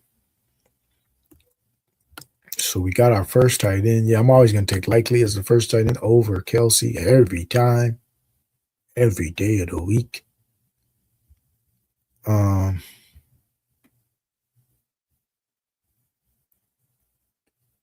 me see. Oh, we already got other potentials. Okay. 2 quarterbacks. We'll see if it makes it to us. Doubt it, but we'll see. We got our options lined up for our next pick. Don't know how it's going to play out. See, I got Peppertoni, got Goddard. Oh, how many tight ends you got, buddy? You got Bannon, Kraft, and Goddard. Oh, you loading up, huh? All right, 2, 2, 4, 3. Nothing wrong with that. You got Burrow, Higgins,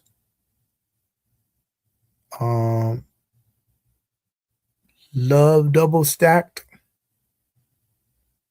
Worthy. Yeah, I just can't get Xavier Worthy. I that's another guy. Oh, another one of my fades, Xavier Worthy. I think I'd rather take Rashee Rice, even I know it's not the same price, but on that team, I just have more faith in Rashee Rice. And I'll take, as I just did last draft, Tyquan Thornton.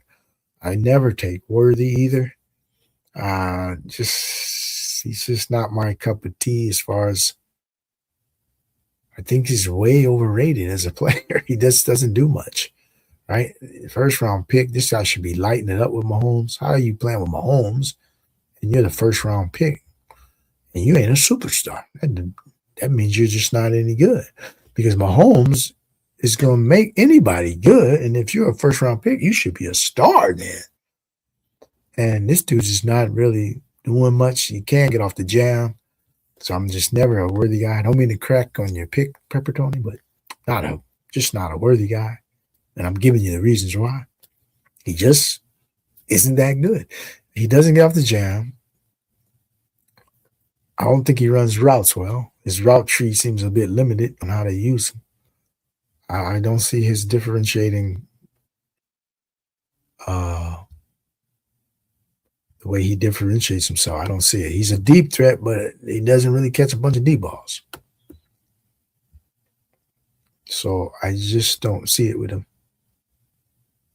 But maybe, maybe this is a season where the light clicks on for him, and then, he gets a little stronger, maybe, because he definitely has to get stronger, because his strength at the catch point, a lot of balls get knocked out of his hands, I notice, and he just doesn't come down with stuff because, he's just not strong enough. And that's also hurting him getting off the jams, I think. So good luck with him, but I will have pretty much zero. Stephon Diggs is a guy who I think is falling a lot in drafts to where I believe he's going to sign somewhere, right? What do you guys think about Diggs? Is he going to sign, or people think he's just not going to play this year? Why people don't like Diggs at all? Like people are just really shying away from this guy. Like he's got, like he's got the plague or something. Nobody even takes this dude. Even when he falls, he can fall 15, 20 picks. He's going to sign, right? I mean, he's better than 60% of the receivers in the league. So he's got to sign somewhere, doesn't he? You would think. All right, coming up at 150, we did want to get a tight end. We did want to get Juwan Johnson there, but okay, didn't work out. We'll take our other tight end. Where's he at? Chigakonkwo. Because I don't think he'll get back to us. So let's go ahead and take him here. A little bit early, but we wanted a stacking partner for our guy. Jaden Daniels, so we took his tight end, Chigakonkwo, a little bit ahead of ADP. Don't think he would get back to us. There's some teams over here who I think would probably snap him up. There's a guy with one tight end. Even some of the guys with two. So we'll go ahead and take our guy right there who helps us complete our skinny stack. Let's see if another guy's available. Who we like. Oh, he just went. Yep. Ayuk was the other guy we would take with Jaden Daniels.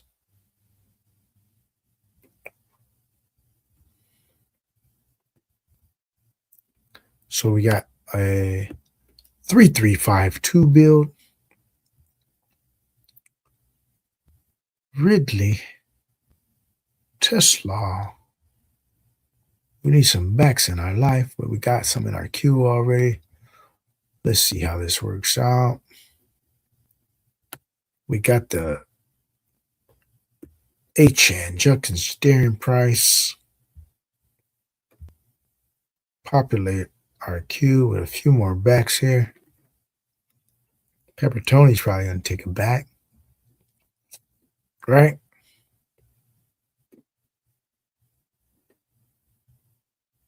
Yep. All right. So let's see where we want to go. Put some of these backs in our queue. Populate our queue with all the backs who we are interested in.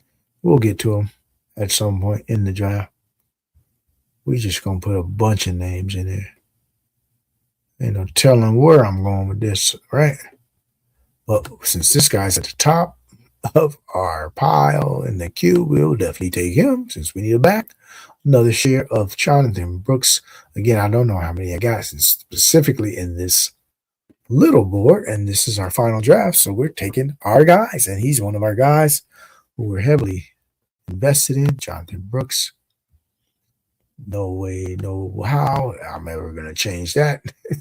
It's like I'm sold on that one. And it's just one of those things where I'm looking for if it works, right? Not looking for it, if it doesn't work. Because if it doesn't work, so what? It's a 14, 15 round pick or greater, because I got a lot of shares that are even older or lower than that. Like in the 18th round, 19th round, 17th round. But the bottom line is if it works, though, I got a dude drafted late who's a big time contributor. That's the mindset that I have. I'm taking the position of, if this works, how does it benefit me?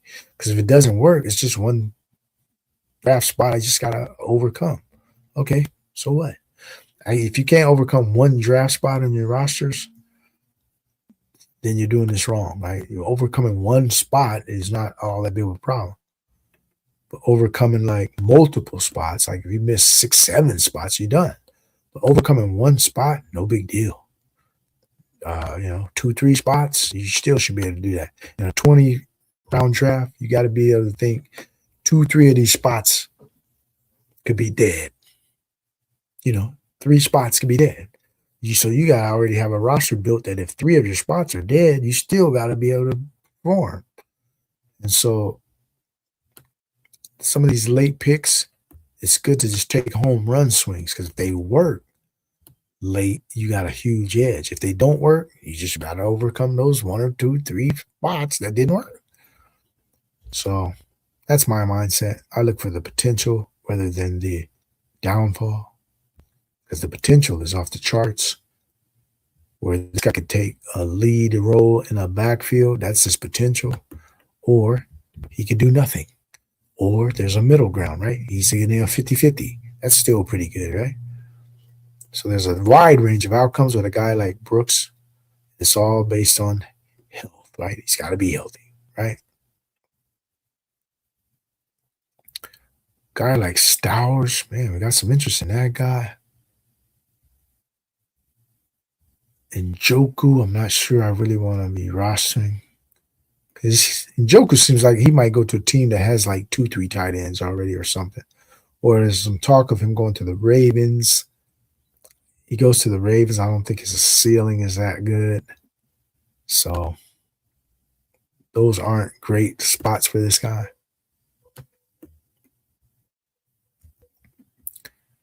Okay, so we got 3-5-5-2. We can go Stowers. We can go DK, Shamire. I think I'll go him. Shamire, DK.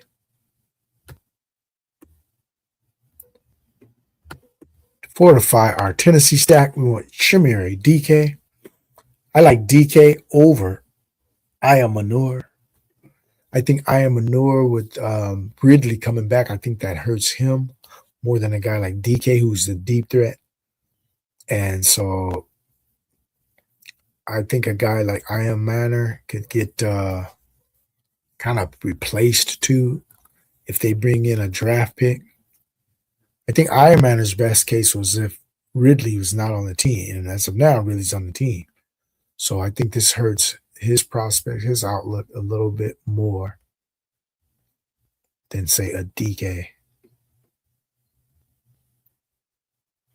Gunnar Helm we can add. So we got Cam Ward paired with DK as well as Wandale. Do we want to add Gunnar Helm and be all in on Tennessee? I don't know if we want to do that. Might go T. Ferg. Need some more T. Ferg shares. We do like this guy. So we're definitely looking to add him if this guy doesn't take him. Denverns did not take our guy. We're going to bump this guy up a few spots because we are getting our guys. We like us some Torrey Horton. So we'll take him on this build as our 1, 2, 3, 4, 5, 6, 7th receiver. And so we got a 2, 3, 5, 7, 2, pretty balanced build. Nothing spectacular because we're going to need to add another tight end as well.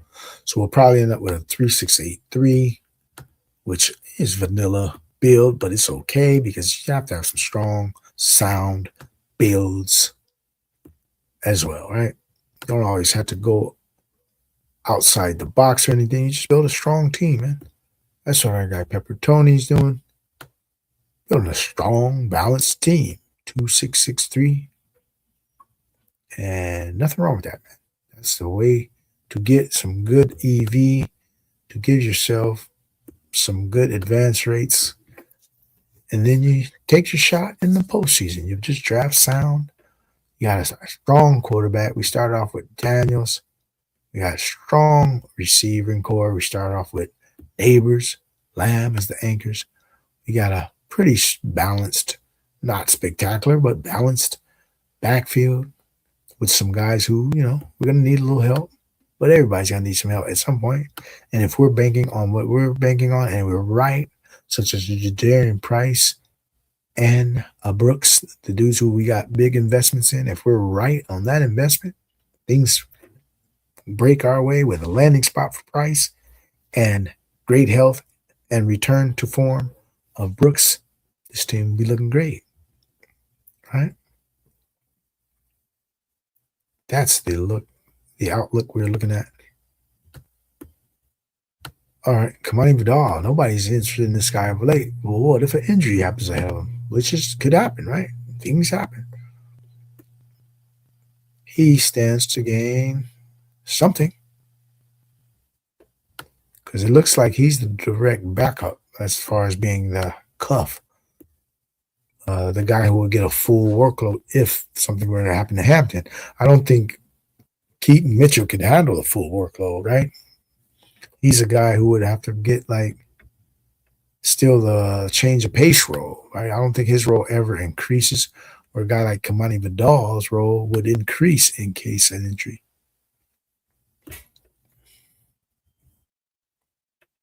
Okay, let's see where we're going with our last couple of picks here. I guess we can go 369, 3773, 3683. Yeah, we can do several things here. Let's see what the backfield is looking like. We might want a seventh running back in this kind of a build. So I don't mind doing that. Let's populate some more backs who we like. We definitely like that guy. There is another guy who we like. We aren't going to put him in our queue, though. I don't want anybody to steal him because we will take this guy first. All right, let's catch up with chat.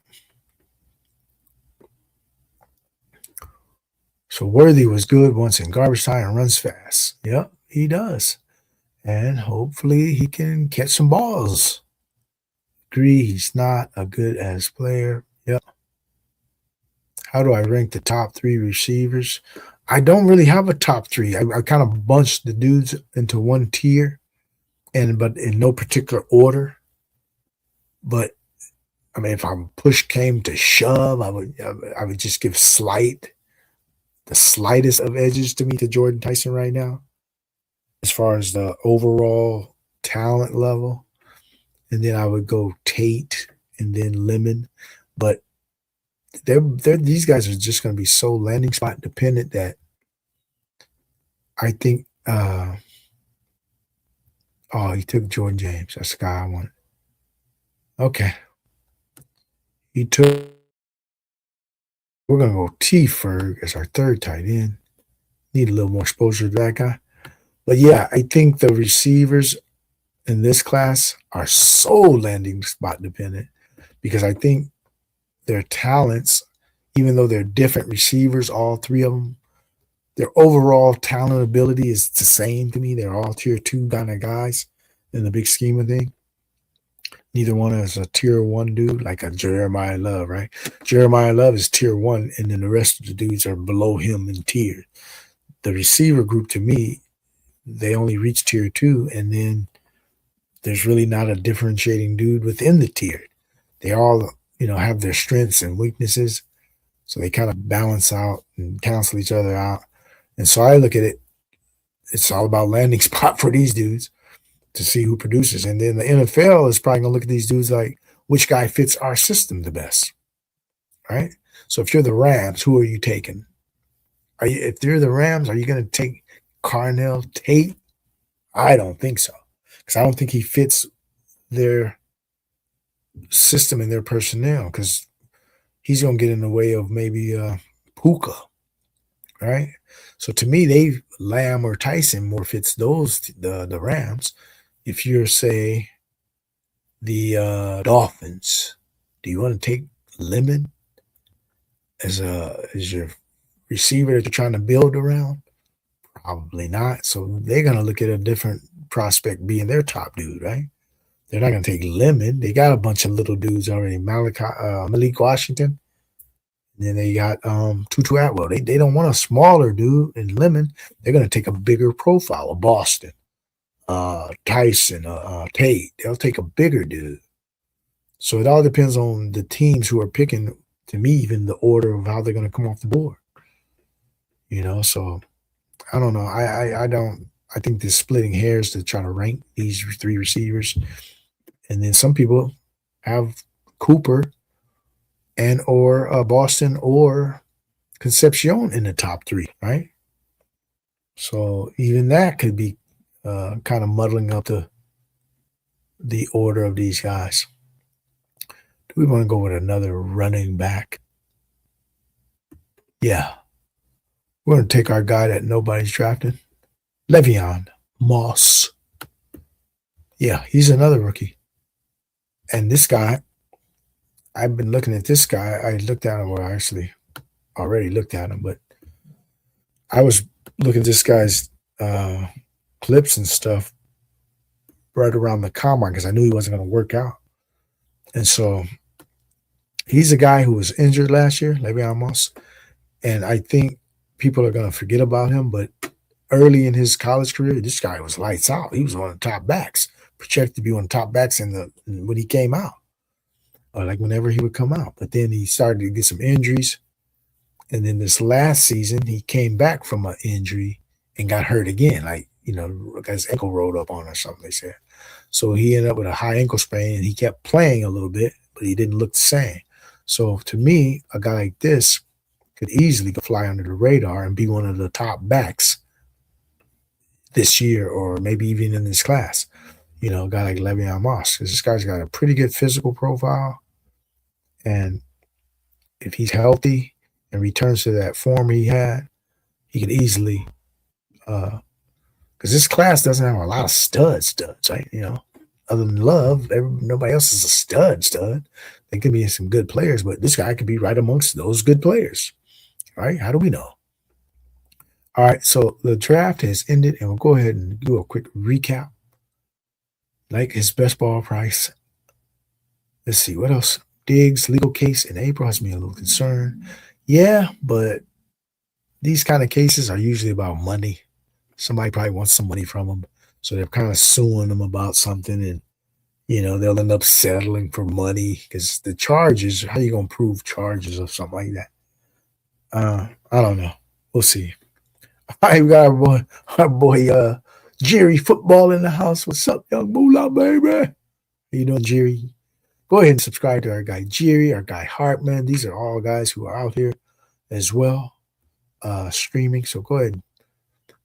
Please go ahead and give those guys a subscription as well at Hartman and also Jerry Football. And so Pepper Tony, are you streaming too? If you are, I got to go find you too if I'm not subscribed to you, if you're streaming. And so our guy Pepper Tony, we'll go ahead and give him a review here as he was in this draft. And so we are going to go ahead and review our team first. That'll be Young Moolah here in the 6th hole in this little board, which was our last little board of the draft season. And we came with a 3-7-7-3, pretty standard, and we went and got some of our guys. So we came with Jaden Daniels, Tyler Shuck, Cam Ward as a pretty sound quarterback room. Nothing spectacular outside of Jaden Daniels, but we got two young guys, 2 second-year guys I'm pretty high on in Tyler Shuck and Cam Ward, looking to make that second-year leap, both of them. And we have a running back room, 7 running backs. Went with a little bit of a volume approach because we got an anchor guy at the top, Travis Achan. We got Quinshawn Judkins, who we don't have much of, but he could be a feature guy there in Cleveland. Jadarian Price, we hope he gets a very favorable landing spot. Jonathan Brooks, one of our go get him, guys, this year. We're just smashing the hell out of him, hoping that he can bounce back to form and come to good health. We got Brian Robinson, who we have hardly any shares of. We weren't drafting him because he was unsigned, didn't know what he was going to do. He ended up in Atlanta, so this is our first share of Brian Robinson. Don't mind having a backup cuff to a good role if he happens to get in there. And we got Kamani Vidal, another guy on a really good offense who, if he happens to get in for whatever reason, should be able to do well. And a guy who no one is drafting will take a share of, Le'Veon Moss, a guy who I stumbled across a few weeks ago, right before the combine, and I'm pretty high on this guy, actually. So I got several shares of this dude. This ain't my first share of Le'Veon Moss. So I got several shares of this dude, and we'll probably get one or two more as we wind down in our big board contest as well. And then we have a 7-receiver room backed by our 2 studs up top, CeeDee Lamb, Malik Neighbors, good correlation right off the gate.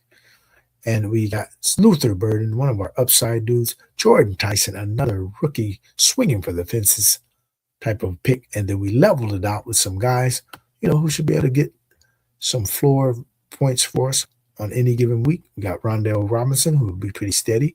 And we got Shamir DK, a starter potentially also. We got Torrey Horton, a guy who I am high on, who come off a very productive season last year before he got hurt. This guy was starting to really come on strong, and I don't think that the signing of Rashid Shaheed, I don't think it hurts him that much. It doesn't help him, obviously. But we don't know what's going on with Cooper Kupp as far as the role he'll have. But this guy was already starting to push Kupp to the background last year, Torrey Horton. And so we look for this guy's role to expand actually this year, Torrey Horton. And so we're getting good value on him as he's fallen. So I picked him even ahead of ADP. So being in the middle of the draft, he probably would not have gotten back to us. And so we have a 3 tight end room headed by our guy, one of our breakout candidates, Isaiah Likely. We got Chig Okonkwo pairing with our skinny stack with Jaden Daniels. And we added Terrence Ferguson, get some exposure to that high-octane, potent Rams offense. Okay, so there we have our build, and let's go over our guy Pepper Tony coming out of the 9-hole. I know he started off very strong. Let's see how he landed this plane. Our guy Pepper Tony has the 2 quarterback build, Joe Burrow, Jordan Love, 7 running backs, 8 receivers, 3 tight ends. So his 7 backs are anchored by his guy Devon A-Chain and Big Dog Derrick Henry. A nice combination, strong out the gate.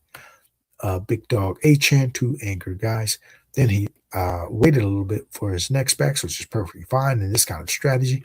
He's just banking that those anchors do their thing, and he just wants to supplement them throughout the bye weeks and here and there with guys like Aaron Jones, James Conner, Emmett Johnson, Katron Allen, doubled up on some rookies, and a solid, steady guy with a lot of contingency value in Ray Davis. Yeah, I like that build. It makes a lot of sense. And then now we go over to the 8 receivers he selected. We start off with T. Higgins, Zay Flowers. We get some correlation with Big Dog. And with the weeks that they go off, those 2 dudes could be a big part of that. And we have Christian Watson pairing with his Jordan Love. We got Xavier Worthy and T. Higgins pairing with his Burrow. We got Xavier Worthy, Kayshawn, Booty, and Christian Kirk, a guy who could have some contingency value. You very rarely hear the word contingency value with receivers, but the fact that Christian Kirk is already the 3rd receiver, so he has standalone value, but then now he's got 2 guys ahead of him who always get injured every year. So this is why he has even contingency value to even move up the pecking order on the San Francisco 49ers due to possible injury. And then you have Chris Bell, a kind of a dart pick, who a very talented dude. I like Chris Bell, but I'm more high on him in Dynasty. But who knows? Maybe he gets on the field this year and lights it up because I do like his talent. And then we got Darius Slayton, a guy who should have a role as at least third, 4th receiver, possibly. Maybe the 2nd. Who knows? Depending upon what they do there in the draft with the New York Giants. Then we got the 3 3 tight ends, very strong room. Harold Fannin and Tucker Craft, 2 guys in the bucket I really like in that bucket. And Dallas Goddard rounding out the room. Yeah, I like the build, man. I like the approach with the 2 quarterbacks. Many people wouldn't stop with that 2 quarterbacks, but sometimes you got to feel like, hey, man, these 2 quarterbacks is all I need. And if they get there with these 2 quarterbacks, you got a lot of depth throughout the roster to have some strong weeks. I like this kind of approach. I got plenty of teams with this kind of approach too, where you stop at 2 quarterbacks, and they don't have to be the 2 greatest of all-time quarterbacks, just 2 strong quarterbacks, right? And if they stay healthy and they produce all year, you got them stacked up, and you'll have a lot of depth, though, at the running back and receiver spots to give you the higher floors than a lot of other teams, and your flex will be maybe even a higher floor on your flex as well by having 15 darts, between the receivers and the running backs. And then you got even a couple of these guys could hit the flex. So I like the approach with that type of a 2 quarterback build. You guys are strong in all the other positions, like super strong. So I like that, and that you didn't have to use a 3rd quarterback just to say, oh, I got 3 quarterbacks. Sometimes you just don't do 3 quarterbacks. If these guys stay healthy, or, you just roll with those 2. So like that build, Peppertone, and thanks for joining us here as we finish up our big boards. Oh, no, this is not the big boards. We finish up our little boards, right? Yeah. And so we're going to go ahead and sign out here, but go ahead and join us. Hey, what's going on, Steve? Oh, go ahead and join us tomorrow. Tune in as we're going to bring on our first guest here at GAB Sports. It'll be nice and blunt, and we'll be coming in at around 8 p.m. Eastern. A little bit after that, possibly, but we'll go ahead and announce that tomorrow. You'll see if you go ahead and subscribe to us, turn on the notifications, you'll see when that is coming out, but it will be tomorrow sometime in the evening time. Thanks for joining us, and we are going to go ahead and sign out right here. Peace out. Thanks for coming by. Smash that. Oh, we rise, we rise, we rise. Oh, we climb, we climb, we climb. Oh, this time, son, we go. Victory on our mind. Gotta work, push, go. Gotta work, push, go. Let's see how I start this shift. We in this game, serving a strategic purpose. Went from underground, now I've reached the surface. When we claim the chip, it ain't a fluke, we work for this. New breed superhero, a hybrid dragon plus Michael Jordan, breathing fire into this game. In the air, I'm steady floating, destined for this role. Since my birth years, golden best ballin' for life. It's moolah on a mission. Tommy hot takes analysis, on point delivered with precision. Setting moves to this game, invoking martial law. Going all out, we won't stop. Win, lose, or draw. Oh, we rise, we rise, we rise. Oh, we climb, we climb, we climb. This time, Zion, we go. Victory on our mind. Joe slow harmony chant. Joe slow harmony chant. Joe slow harmony chant. Victory on our mind. Trust your low harmony chant. Work, push, go. Giant work, push, go. Let's see how I start this. What we in this game, serving a strategic purpose. Went from underground, now I've reached the surface. When we claim the chip, it ain't a fluke, we work for this. New breed superhero, a hybrid dragon plus Michael Jordan, breathing fire into this game. In the air, I'm steady floating, destined for this role. Since my birth year is golden.